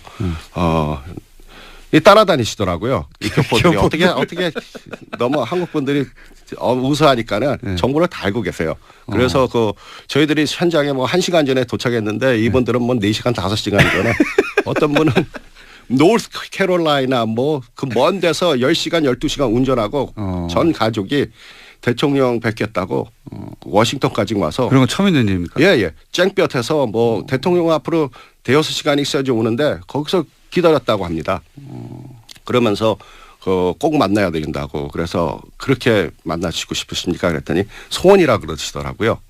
그래서 그러면은 제 경험을 봤을 때는 잘 만나시는 분이니까 그러면은 만나시고 싶으시고 앞에 계실 거면은 저희들이 소지품 같은 거 확인해도 좋습니까? 소지품 그렇죠. 그때 보통 웬만한 반응이 안 됩니다라든지 그렇죠. 미국 인권 사회에서. 침해고 뭐 그렇죠. 그러니까는 막 들고 일어나죠. 미국에서는 특히 자기 인권에 대해서 민감하잖아요. 예. 근데 오히려 그 가방을 저한테 맡기면서 가방 주고 그러니까 그 뒤에 계시는 분들까지 전부 다 제 거 먼저 보시라고. 가방. 저도 보니까는 이거 참 재밌더라고요. 그래갖고 이분들이 아주 평화로서 꼭 대통령님을 만나고 싶은 분들이구나. 그래서 하여튼 제가 나오실 때 우리 대통령께서 뭐 어떻게 하실지도 모르지만은 옆에 가만히 계시라고 그리고 오시면은 인사하시고 그럼 혹시 좋은 일이 있을지도 모른다. 좋은 일이 있을지도 모른다.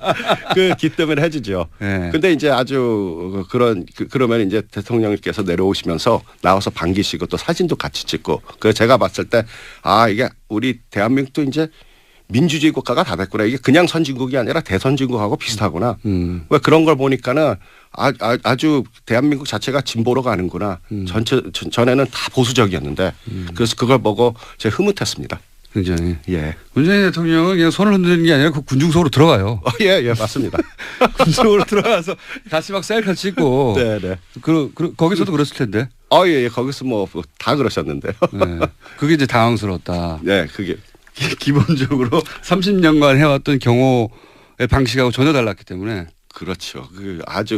거기 계시는 경호원들도 그렇고 미국 경호원들도 그렇고 나중에는 그게 당연한 걸 알고 다들 오히려 웃으시면서 다들 경호자들도 같이 한국 대통령이 참 국민들한테 인기가 많으시구나. 그 경호를 하시다가 팬이 되신 것 같아요. 이런 건 어떻습니까? 이미 80년대부터 대한민국 대통령 경호를 맡으셨기 때문에 이 30년이잖아요. 30년이면 사실 많은 게 변합니다. 그렇죠? 그렇습니다. 그 30년을 대통령을 경호하면서 변화가 있을 거 아닙니까? 그러니까 뭐 미국 사회가 한국 대통령을 상대하는 어떤 정도도 변했을 것이고, 그다음에 그런 대통령이 왔을 때 미국 사회나 혹은 교민 사회가 이제 반응하는 정도 모든 게 많은 게 변했을 거 아니에요. 그 변화가 느껴지시잖아요. 그렇죠. 어떻게 변해왔어요? 맨 처음에 시작했을 때는 한 88년대 그때는 이제 경호가 붙으면은 뭐 우리가 뭐 특급, A급, B급 그렇게 나가는데 그때 뭐 한 B급 정도로. 대통령이라 하더라도 B급 정도. B급 정도. C급도 있습니까? 그렇죠. D급도 있고. 근데 그때 한국은 어쨌든 한미 동맹 국가이긴 했지만 B급 정도였다. 그 당시는요. 그 당시 기준으로 봐자면 B급. 노태우 대통령은 B급으로 그 당시는 그렇죠. 80년대 후반에 가서는 이제 그 B급이었다가 그 다음에 90년대 김영삼, 김대중 이렇게 이어지죠. 그때까지 거기서 이제 한 B급에서 또 사실 A급으로 올라가는데 B급하고 A급은 진짜 또 하늘과 땅 차이입니다. 그래요? 예. 김대중 대통령 그럼 A급 대우를 받으셨나요? A급도 아니고 B급도 아니고 한 B 플러스? B 플러스 정도까지 그 정도까지 올라오셨다 그때 김대중 대통령은. B 플러스면 그러면 그때도 인기가 좋으셨으니까는 300명까지는 아니고 한 뭐 100명 정도 쓰면 이렇게 되는 겁니까? 그렇죠. 그 정도 한 120명 그 정도. 120명 정도. 그러면 A급으로 올라서게 된 건 언제쯤입니까? A급으로 올라온 거는 제가 경험한 거는 요번이 제일 컸습니다. A급이. 그래요? 여기 뭐 A급 중에서도 좀 거의 특급에 거의 맞먹을 정도로. 이번에요? 최고로 대통령께서는 최고 대우 받으셨죠. 미국에서도. 앞으로는 뭐 더 할 거고. 그 과정을 지켜보면서 또 그 한국의 뭐랄까요, 그 세계 특히 미국 내에서의 어떤 뭐 위상 정도가 변하는 거를 피부로 느끼시겠군요. 그렇게 간접적으로. 네, 그렇죠. 요건 어떻습니까? 이제 많은 분들이 궁금해하는 윤창중. 이게 지금 이게 기소가 안 됐어요. 그죠? 미국에서 기소는 안 됐어요. 근데 이제 좀 이따 그 얘기도 하겠지만 미국에선 경찰이 수사를 하고 기소가 분리돼 있잖아요, 완전히. 예, 서로 협조로서 예.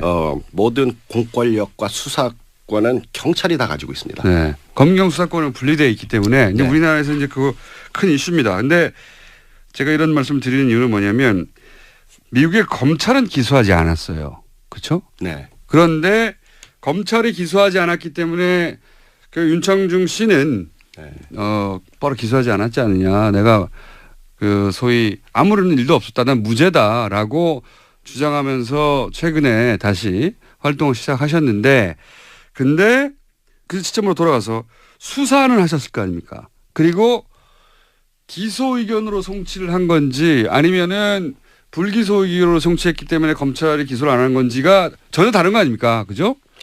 맞습니다. 자, 그러면 첫 번째 질문은 그때 기소 의견으로 검찰에 우리식으로 표현하면 송치를 하셨나요? 예, 맞습니다. 저희들이 뭐 경찰이 수사를 전수사를 저희들이 맡아서 하니까 저희들이 수사를 마치고 이제 영장과 모든 그 거기에 대한 정보를 이제 검찰에다가 이제 기소하십시오 하고 우리가 넘겨주죠. 아하. 제가 이게 궁금했어요. 우리나라에서는 기소를 하지 않았다까지만 제대로 보도가 됐지 수사를 한 주체가 기소 의견으로 검찰에 송치했느냐 아니냐 궁금했거든요. 그러니까 수사를 한 경찰에서는 기소하라고 했군요. 의견을. 그렇죠. 네. 그렇다는 얘기는 범죄 혐의가 소명되었다. 우리 식으로 피우면 범죄가 있었다고 보신 거 아닙니까? 경찰 입장에서는 그렇죠. 네, 경찰 입장. 제가 궁금한 건 경찰 입장이에요. 아, 예. 경찰 입장은 당시에 조사해봤는데 뭐 죄 있구만 이렇게 한 거 아니에요. 그렇죠. 네. 그때 당시에 윤창중 씨 그때는 이제 대변인이었죠. 윤창중 전 청와대 대변인의 주장과 피해를 입었다고 주장하는 여성의 주장과 당연히 엇갈렸죠. 그렇죠? 네, 그 당시에 그랬었습니다. 엇갈렸고 네. 하지만 이제 미국 경찰에는 독립적인 수사권이 있기 때문에 뭐 다른 고려할 필요 없이 사건 자체를 수사했을 거 아닙니까, 그죠? 그렇습니다. 있는 그대로. 네. 쭉 조사를 했더니 양쪽의 주장이 엇갈리는데 수사를 해봤더니 말하자면 그 여성 인턴의 주장이 맞다고 결론을 내렸다는 얘기네요. 경찰 입장에서는 그렇습니다. 이 소식이 궁금했습니다. 미국 경찰은 그 여성 인턴의 주장이 맞다고 결론을 냈었다. 예, 피해가 있었다. 네. 예. 윤창중 씨는 아직도 지금 아니라고 주장하고 있거든요. 예. 그렇겠죠. 그게 뭐 외교감 면제 특권이 있기 때문에 아니라 그러면 아닌 거죠. 사건이 발생하고 바로 수사했던 팀이잖아요. 네, 맞습니다. 네, 그러니까 팀장님 팀이었지 않습니까? 그렇죠. 예, 바로 이런 인연이 어디 있습니까, 이게?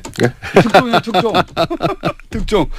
그러니까 이제 뭐 여러 가지 단어도 그랩이라는 단어도 등장하고 뭐 속옷 이야기도 나오고 뭐 알몸 이야기도 나오고 등등 여러 가지 얘기가 나왔는데 물론 다 부인했어요. 예, 윤창중 씨는. 하지만 피해자 쪽의 주장이 다 맞는 걸로 수사가 된 거죠.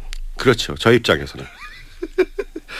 윤창중 씨 미국에서 수사한 팀장님 오셔가지고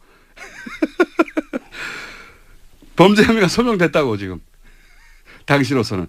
그러면 기소 범죄가 일어났다고 해서 기소를 하라고 검찰에 넘겼고 검찰은 그때부터는 이제 그것이 외교부라든가 그렇죠? 뭐 이런 차원에서 기소를 할 건지 말 건지 고민했겠죠? 그렇습니다. 그래서 외교법을 먼저 주시를 해서 기소하기 전에 미국에 사실 제일 높은 법이 헌법이죠. 네. 그 다음에는 두 번째로 높은 법이 협상법이거든요. 국가협상법. 국제적으로. 예. 그래서 그 협상법이 두 번째로 높은데 그 다음에 연방법 그렇게 나오거든요. 그래서 국제협상법이 더 높기 때문에 거기서 이제 외교관 면제 특권이 있기 때문에 그런 법이 적용되니 검찰에서도 그 미국 법무부죠. 거기서도 이제 본인들이 거기서는 판단을 할 게 아니라 이거를 외교부로 넘겨서 외교부에서 그걸 알아서 하는 거죠. 외교적으로 무마가 됐군요. 말하자면. 저도 모르겠습니다. 그렇죠. 왜냐하면 그건 저희 영역이 아니니까. 관할 아니까 우리들이 미국이 좋은 게 뭐냐면은 저희가 그렇게 올라가는 것도 관심은 없습니다. 우리 책임을 다 했으니까. 우리 책임 다 하고 우리는 죄 있다 하고. 그러면 또 기소는 법무부에서 검찰에서 기소권을 갖고 있다. 또 거기서는 죄가 있건 없건 거기서 또 알아서 하는 거고 그다음에 또 외교 문제는 외교부에서 하는 거니까 그 세 가지를 다 거쳐야지 사실 공정성이 있을 거 아닙니까?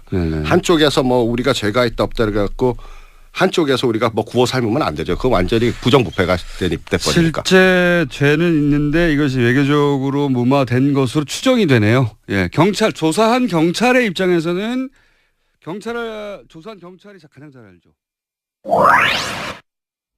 네, 이 인터뷰 내용은 끊어졌는데 핵심 내용은 다 있습니다. 윤창중 전 청와대 대변인이 이 인터뷰 조세호 팀장의 인터뷰와 관련해서 뉴스공장에 출연해서 반론할 의사가 있다라고 이렇게 밝혔습니다.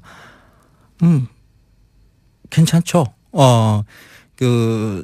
어느 누구든지 인터뷰 내용과 관련해서 뉴스 내용과 관련해서 반론할 권리 국가는 법으로 이렇게 인정을 하고 있습니다. 그래서 뉴스공장도 반론권 아주 충실히 잘 이용을 하고 있거든요. 그래서 여러분들이 이 반론권으로 이렇게 출연하신 거로 좀 알고 있습니다. 윤창중 전 대변인이 뉴스공장에 오시겠다 그러면 아마 이 제작진은 물론 청취자 여러분들이 아마 대대적으로 많이 환영할 겁니다. 아마 꼭 나오셔가지고 그 전후 사정들 이야기를 갖다가 해주시는 것도 고맙겠습니다.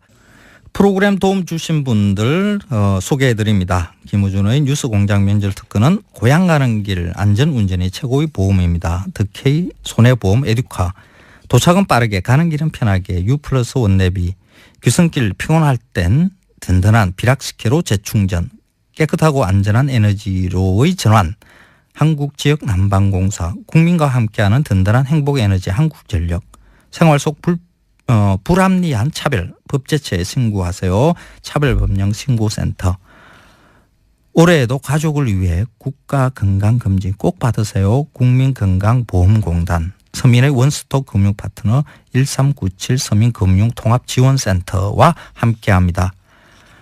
뉴스공장 명절 특근 오늘 준비한 순서는 여기까지인데요. 아침에 이렇게 5시에 일어나서 이렇게 나오다 보니까 지금 목소리가 조금 가물가물해요.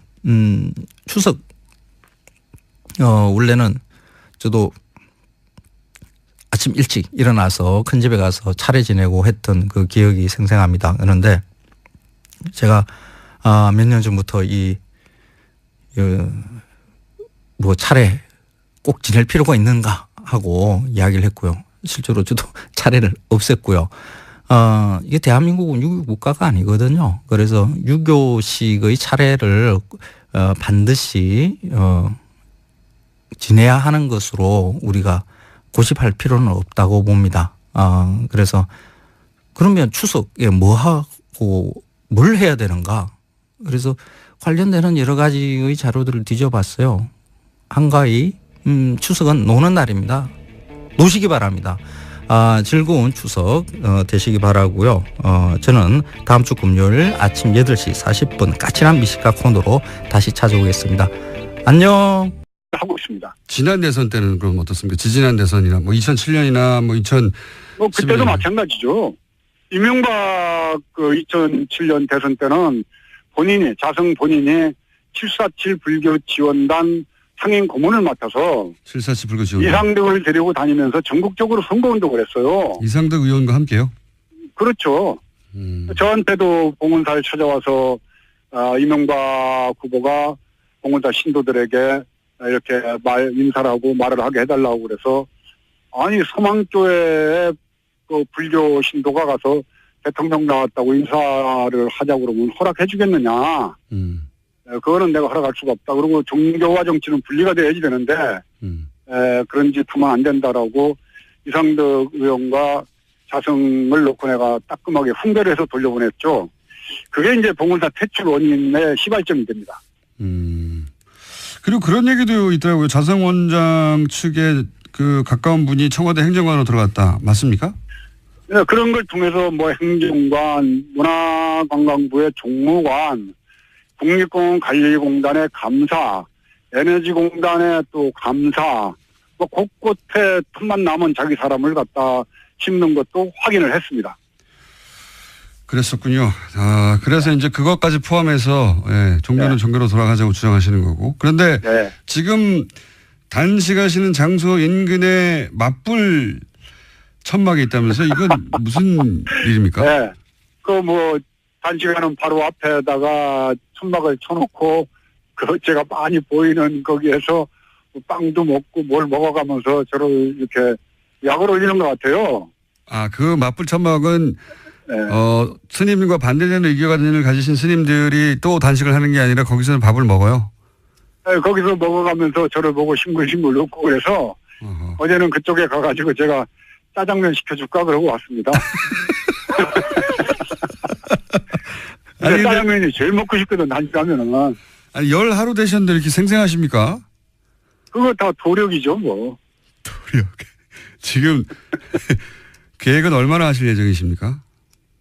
일단 저는 뭐 기한이 없기 때문에 내일 그만둘 수도 있고 또 뭐 제가 쓰러질 때까지 할 수도 있고 하기 때문에 그거는 전체 정황 돌아가는 거 보면서 결정할 예정입니다.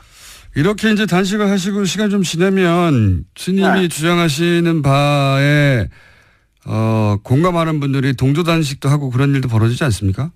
네, 조림 스님이라고 사회활동도 열심히 하셨던 분이 지금 옆에서 4일째 오늘 단식을 하고 있고, 이제 전국 선언의 스님들도 움직이고 있기 때문에 굉장히 낙관적으로 보고 있습니다. 알겠습니다. 지금 우정 총국 마당에서 단식 중이신 명재 스님과 인터뷰하고 있는데 저희가 오늘은 시간 여기까지 해야 될 것 같은데 앞으로 또 변화가 있거나 또 새로운 상황이 생기면 다시 연결하겠습니다만은 오늘 이 인터뷰 마지막에 혹시 청취자분들에게 혹은 불자분들에게 하실 말씀 있으신지? 단식을 해보니까 짜장면이 그렇게 먹고 싶어요. 그래서 우리 김총수가 단식 끝나고 나면 짜장면 꼭대기로 한 걸 사주십시오.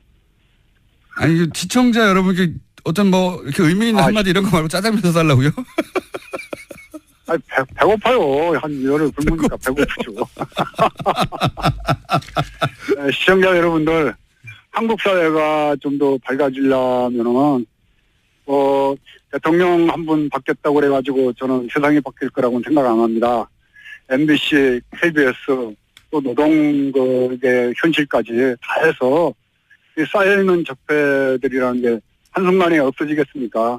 각국 각처에서 정말 우리가 어둡고 정말 음습하면서 어려웠던 과거의 이 부패들을 청산하는데 앞서 나가는데 제가 조계종부터 개혁을 해서 여러분들에게 정말 정의가 이기는 모습 꼭 보여드리겠습니다. 성원해 주십시오. 감사합니다. 알겠습니다. 오늘 말씀 감사합니다. 네, 감사합니다. 건강하시고요. 네. 지금까지 명진 스님이었습니다. 네. 명진 스님께 지지를 보내고 싶은 청취자분들은 시민 108만 명 서명운동을 하고 계시다고 하니 거기 동참하시면 될 것 같고요. 그리고 저희는 반론기도 항상 보장하고 있습니다. 맞불 텐트에 계신 분들이나 혹은 자승 스님 쪽에서 반론이 있으시면 연락 주십시오. 항상 반론권을 보장합니다. 단식 열 하루째 나는 날에 명진 스님의 목소리라고는 믿기 힘들 정도로 이렇게 힘이 있고 강단이 있습니다. 역시 도력이 대단하신 분입니다. 예비 단식까지 포함해서 19일 동안 곡기를 끊으셨다고 해요. 그 이후에 건강이 많이 악화돼서 주변 분들이 만류하는 일들이 있고 워낙 몸이 건강이 안 좋으신 상태라서 응급차량에 실려 가시면서 단식을 끝냈습니다. 먹을 것을 거부하는 단식은 생존 본능조차 의지로 이겨내는 장엄한 저항 선언이다. 상대를 해치기보다 자신을 먼저 희생하는 자비의 마음이기도 하다. 명진 스님이 단식을 하고 있을 때 한 불교 단체에서 내놓은 성명서에 이런 내용이 있습니다. 남을 해치기보다는 스스로 자신을 희생하는 그런 자비의 마음에서 나오는 단식이죠. 민긴 스님 건강 많이 회복하시고요. 짜장면 드시겠죠? 뉴스 공장에 또 찾아주시면 고맙겠습니다. 골반 잡자 바로 잡자 바디로직, 허리 통증 바로 잡자 바디로직, 몸매 교정 바로 잡자 바디로직, 자세가 좋아지는 골반 교정 타이즈 바디로직. 검색창에 골반 교정 바디로직. 삐딱한 남성 골반 허리에도 역시 바디로직입니다. 바디로직의 효과를 못 느끼셨다면 100% 환불해드립니다. 자세한 환불 조건은 홈페이지를 참조하세요. 또 떨어졌어. 의혹이 있다고 적광 스님이 기자회견을 하려고 하는 게 자정 스님 측으로부터 제지를 당하고 그리고 폭행을 당했고 그때 환송한다는 데 도장을 찍고 그런 일이 있었던 장소이기 때문에 지금 그렇죠. 네. 그럼 지금 적광 스님은 정신병원에 입원했다가 정신병원이요? 그게 4년 전 일인데 정신병원에 입원해 있다가 이제 얼마 전에 퇴원해서 통원 치료를 받고 있고 지금도 정신질환을 앓고 있는 거죠. 그 맞은 후유증으로. 알겠습니다. 그리고 스님이 승적을 박탈당하신 이유는 뭡니까? 남 얘기하지 마시고요. 이제 자승의 그건 우리 김총수께서 너무 잘 아시잖아요. 자승에 대한 무차별 비판이 이제 본인의 심기를 거슬렸는데. 작년 12월에 하신 인터뷰, 예. 그렇죠. 예. 근데 이제 서산대사라고 아시죠? 네네. 조선시대 그 승병장을 끌고 그 구국에 앞장섰던 아주 참 저희 조계 중에서는 훌륭한 위대한 스님인데 그 스님이 쓴 성가구감이라는 책에 보면은 말세 비구 가운데 부처를 팔아 온갖 나쁜 업을 짓는 무리가 있으며 이와 같은 무리들은 인과를 믿지 않을 뿐만 아니라 죄와 그 죄에 대한 부끄러움도 없다라고 말씀하셨어요. 네. 그러시면서 중도 아니고 속인도 아닌 놈이 박지중이라고 안다 그런 놈을. 박지중. 혀를 가지고도 설법 못하는 이를 벙어리 염소중이라 하였으며 승려의 모양에 속인의 마음을 쓰는 이를 머리 깎은 거사. 지은 죄가 무거워서 꼼짝할 수 없는 이를 지옥 찌꺼기. 부처를 팔아서 살아가는 이를 가사 입은 도둑놈이라고 그런다. 이게 이제 지금 말법 시대 자승과 자승 일당 그 무리들을 칭하는 말이라고 저는 생각을 하죠. 예. 그런 말을 듣고 어떻게 가만히 있습니까? 네. 저희가. 그래도 이게 제적은 좀 심했죠. 네. 자, 그러면은 지금 단식 투쟁을 하시는 이유는 특별히 그 장소를 택해서 하시는 이유는 이제 적광 스님에 대해서 진실을 밝혀야 한다는 것과 그리고 본인에 대한 승적 박탈 처분이 부당하다는 것을 지금 말씀하시는 거죠. 또 제가 이명박 시대 그 강남 한복판에서 이명박 정권에 대해서 날선 비판했지 않습니까? 네네네. 예, 근데 그때 저를 사찰을 했겠어요, 안 했겠어요? 했겠습니다. 안 했으면은 원세훈이 직무유기를 한 거라고 생각을 합니다. 근데 사찰을 한 내용이 아마 일정한 부분은 확인이 된 걸로 알고 있습니다. 국정원 적폐청산 TF에서 이제 봉은사 퇴출에 국정원이 개입을 했다. 네. 자세한 내용은 아니지만은 저를 사찰했다는 그런 근거들이 정황들이 있는 걸로 저는 얘기를 들었어요. 제가 아는 바로는 MB 정권의 고인사, 언론사 간부 등의 증언에 따르면은 국정원이 봉은사에서 스님을 퇴출시키기 위해서 전단팀을 운영했고 그리고 정기적으로 보고서를 작성했다. 이런 일들이 추정되고 있다. 이런 이야기가 좀 나오고 있습니다. 예. 예. 그러니까 그걸 빨리 좀 조사를 해달라고 촉구하는 것도 그 의미에 지금 단식의 의미에 많이 들어가 있는 거죠. 알겠습니다. 자, 그리고 또 있습니까? 이 단식에서 세상에 알리고 싶은 부분이? 일단은 이명박근혜 시대를 저는 평가하기를 욕망의 시대에서 무치의 시대, 부끄러움이 없는 시대. 잘못이 있으면 부끄러워해야 되는데 예. 온갖 악행을 저지르고 범죄 행위를 저지르고도 뻔뻔한 거, 부끄러움을 모르는 거. 이게 이명박근혜 시대를 상징하는 키워드라고 저는 생각을 해요. 네네. 네, 조계종도 역시 마찬가지입니다. 부인을 감춰놓고 돈을 모으고 폭력을 행사하고, 또 가진 악행을 저지르고도 부끄러워할 줄 모르는 그 집단이 돼버렸어요. 그래서 저는 그 조계종의 이 개혁이 더 나아가서 기독교계나 천주교 쪽에도 물론 여러 가지 문제점들이 있으리라고 판단이 됩니다. 그 종교가 세상을 걱정해야 되는데 세상이 종교를 걱정하는 이 시대가 마감이 되고 종교가 세상 사람들에게 위안이 되고 의지가 되고 위로가 되는 쉼터가 되는 그런 세상이 되기를 바라는 마음으로 단식을 하고 있습니다. 알겠습니다.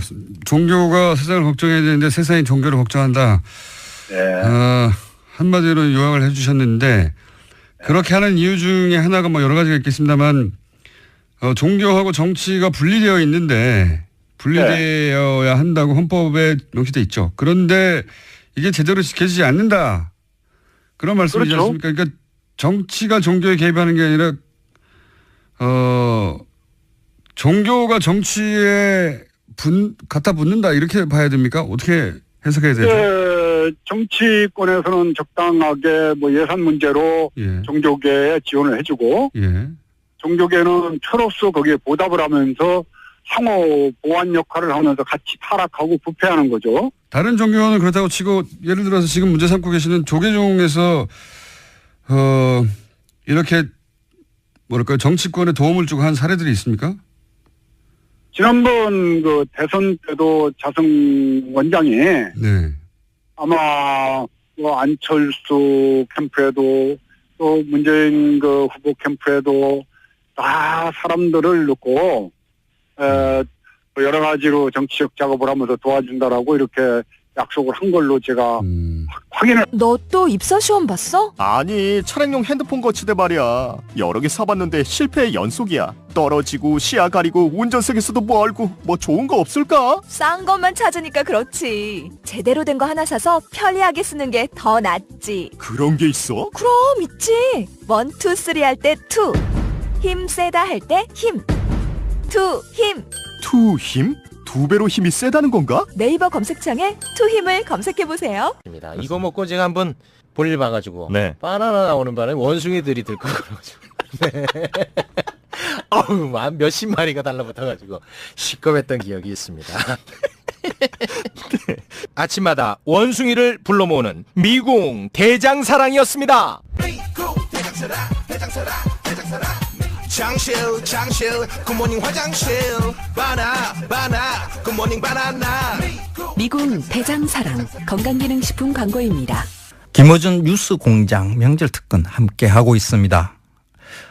청취자분들께 추첨을 통해 소정의 선물 드립니다. 여자의 꿈 알카메디에서 수소 알칼리 환원수기, 20년 전통식품 명가 주식회사 사홍원에서 온라인 상품권, 매트의 명가 파크론에서 IoT 스마트홈 온수매트, 두고두고 보고 싶은 책 길벗 어린이에서 그림도스 세트, 이태리 명품 구두 바이네르에서 구두 정정권 드립니다.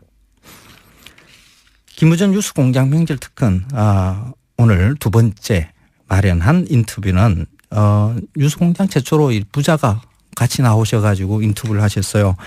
굉장히 재밌었습니다. 요즘 축구가 인기 없는 이유에 대해서도 설명을 해 주셨는데 한국 축구의 전설이죠. 차범근 감독 그리고 그의 아들 아주 멋진 차두리 코치 부자의 인터뷰 한번 다시 들어보시겠습니다.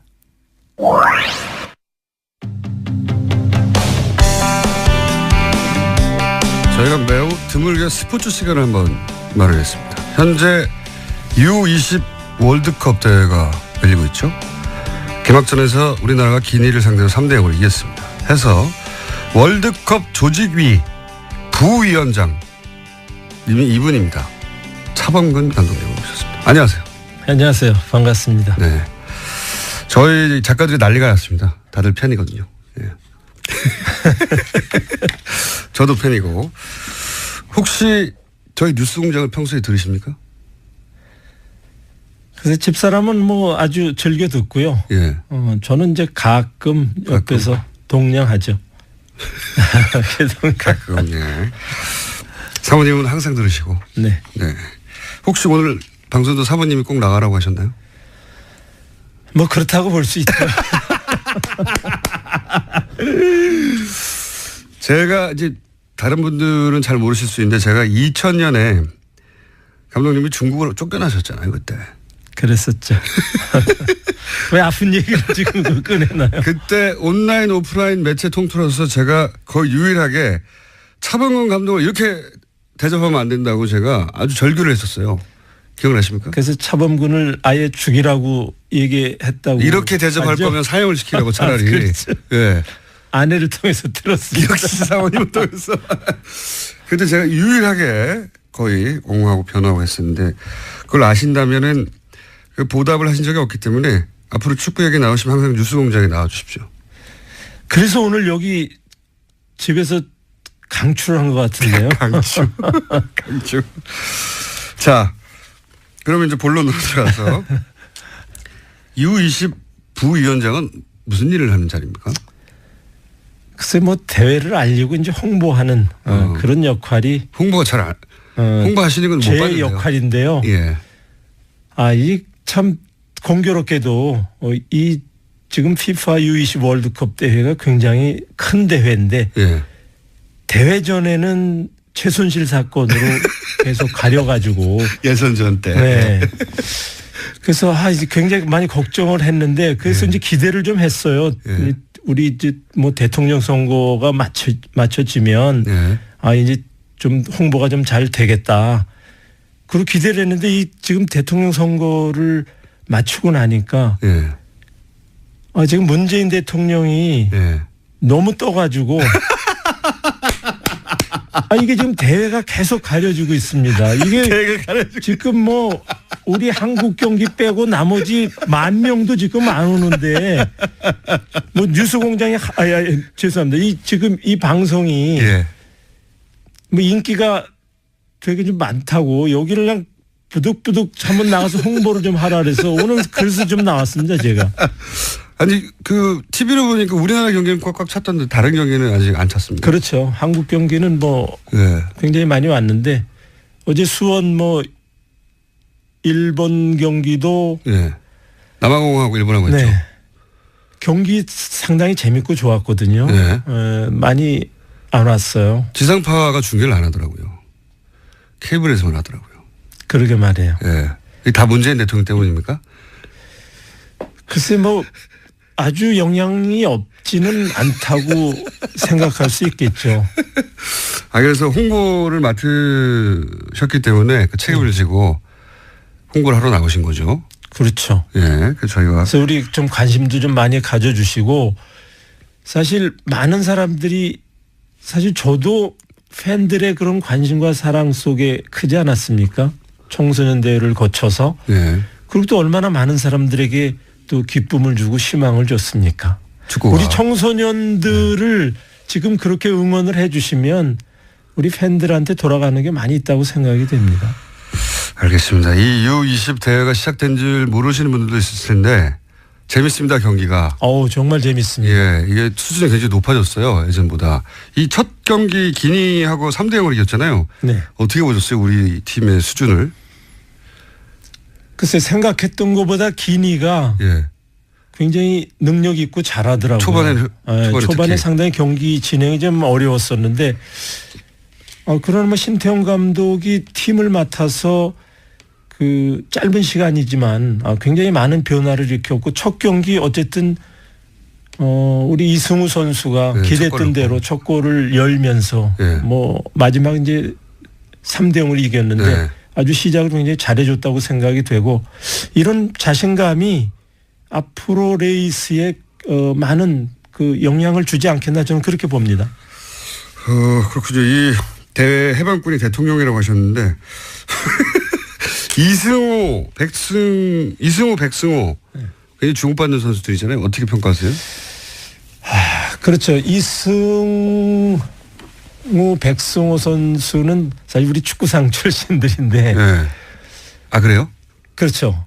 차범근 축구교실 출신입니까? 아니 축구상을 받았던. 축구상을 받았던. 예, 차범근 축구상을 받았던. 미리 알아보고 감독님 주셨군요. 뭐 그 위에 황희찬 선수도 지금 잘하고 있고.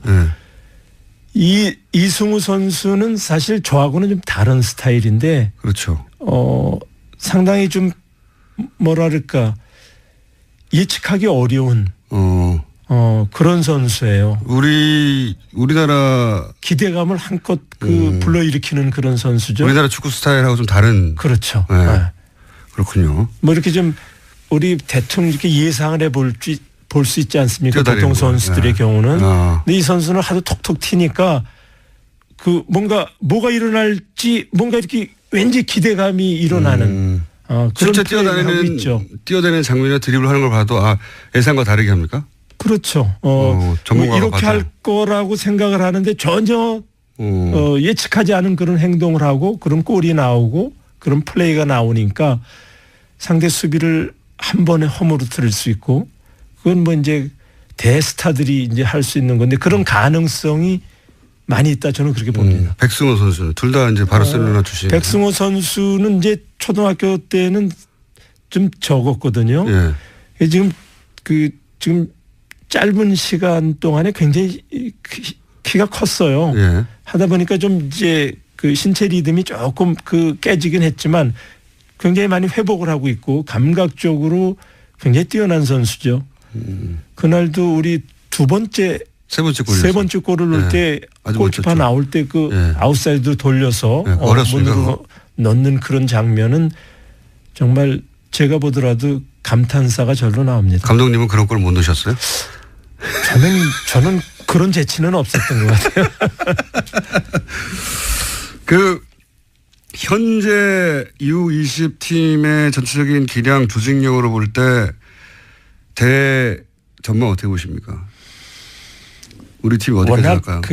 물론 이제 지금 U20 대회에 한국 빼고 23개 팀이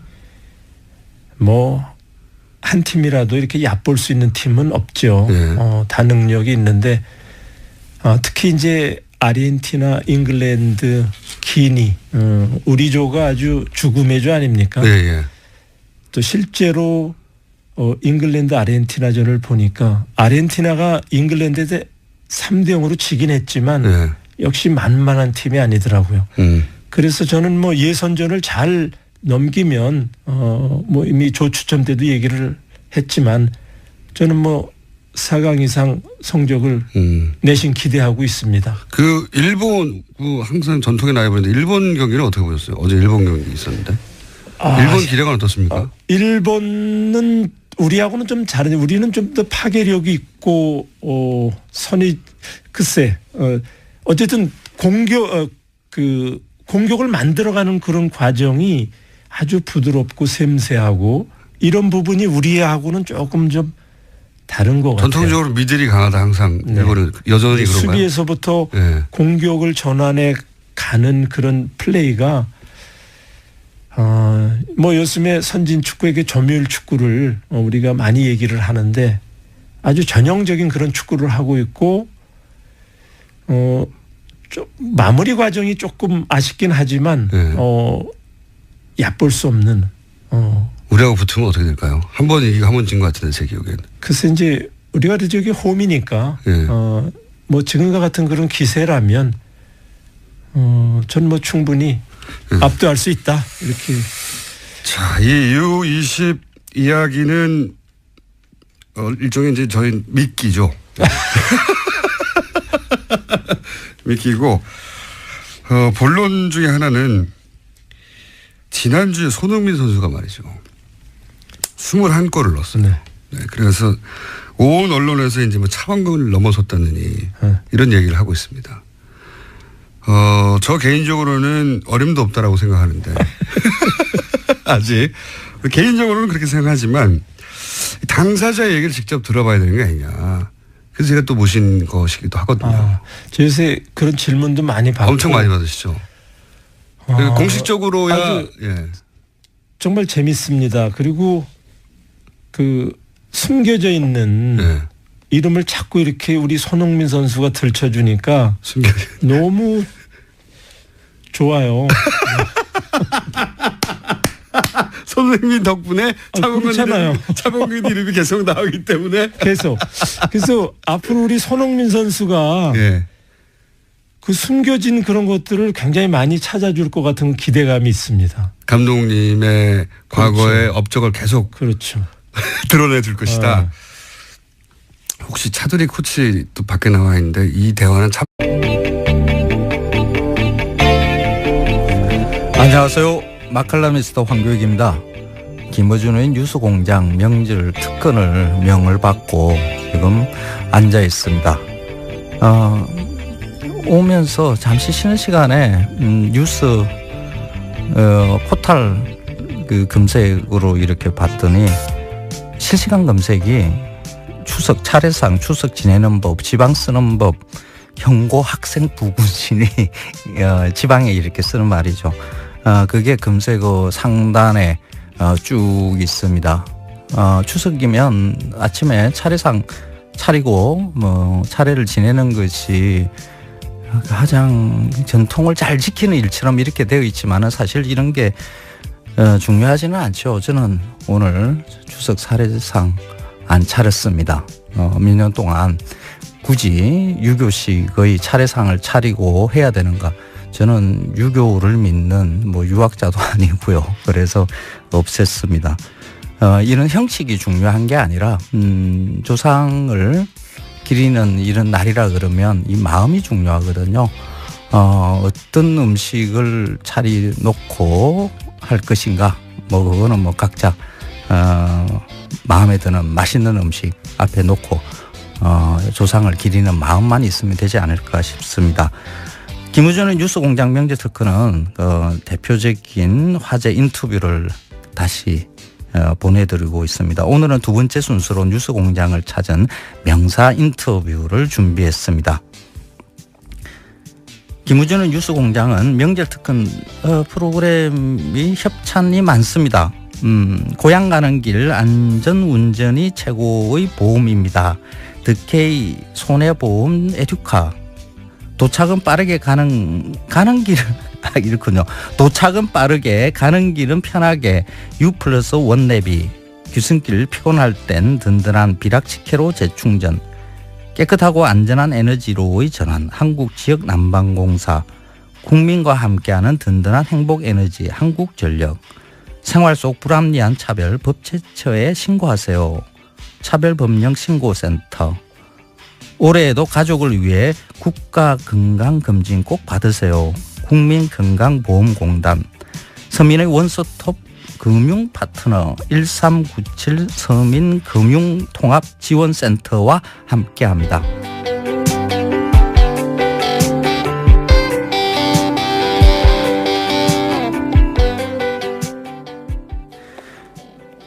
김어준 뉴스공장 인터뷰 이후 조계종으로부터 성적 박탈이라는 아주 중한 징계를 받은 명진 스님이 지난 8월 단식을 시작했는데요. 명진 스님은 무려 18일 동안이나 곡기를 끊으시고 단식을 이어갔습니다. 그때 당시 명진 스님이 간절히 바라던 것이 무엇이었는지 지금도 그 마음이 어떻게 지금 있는 건지 그때 당시의 이야기를 한번 들어보시기 바랍니다.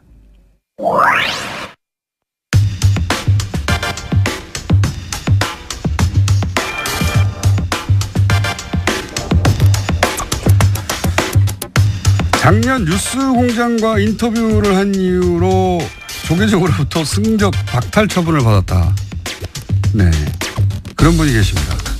명진 스님 지금 무기한 단식 중이시죠? 예.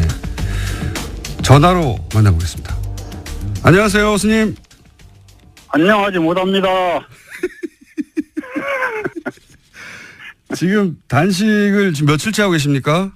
오늘 11일째예요. 11일째. 목소리가 완전 네.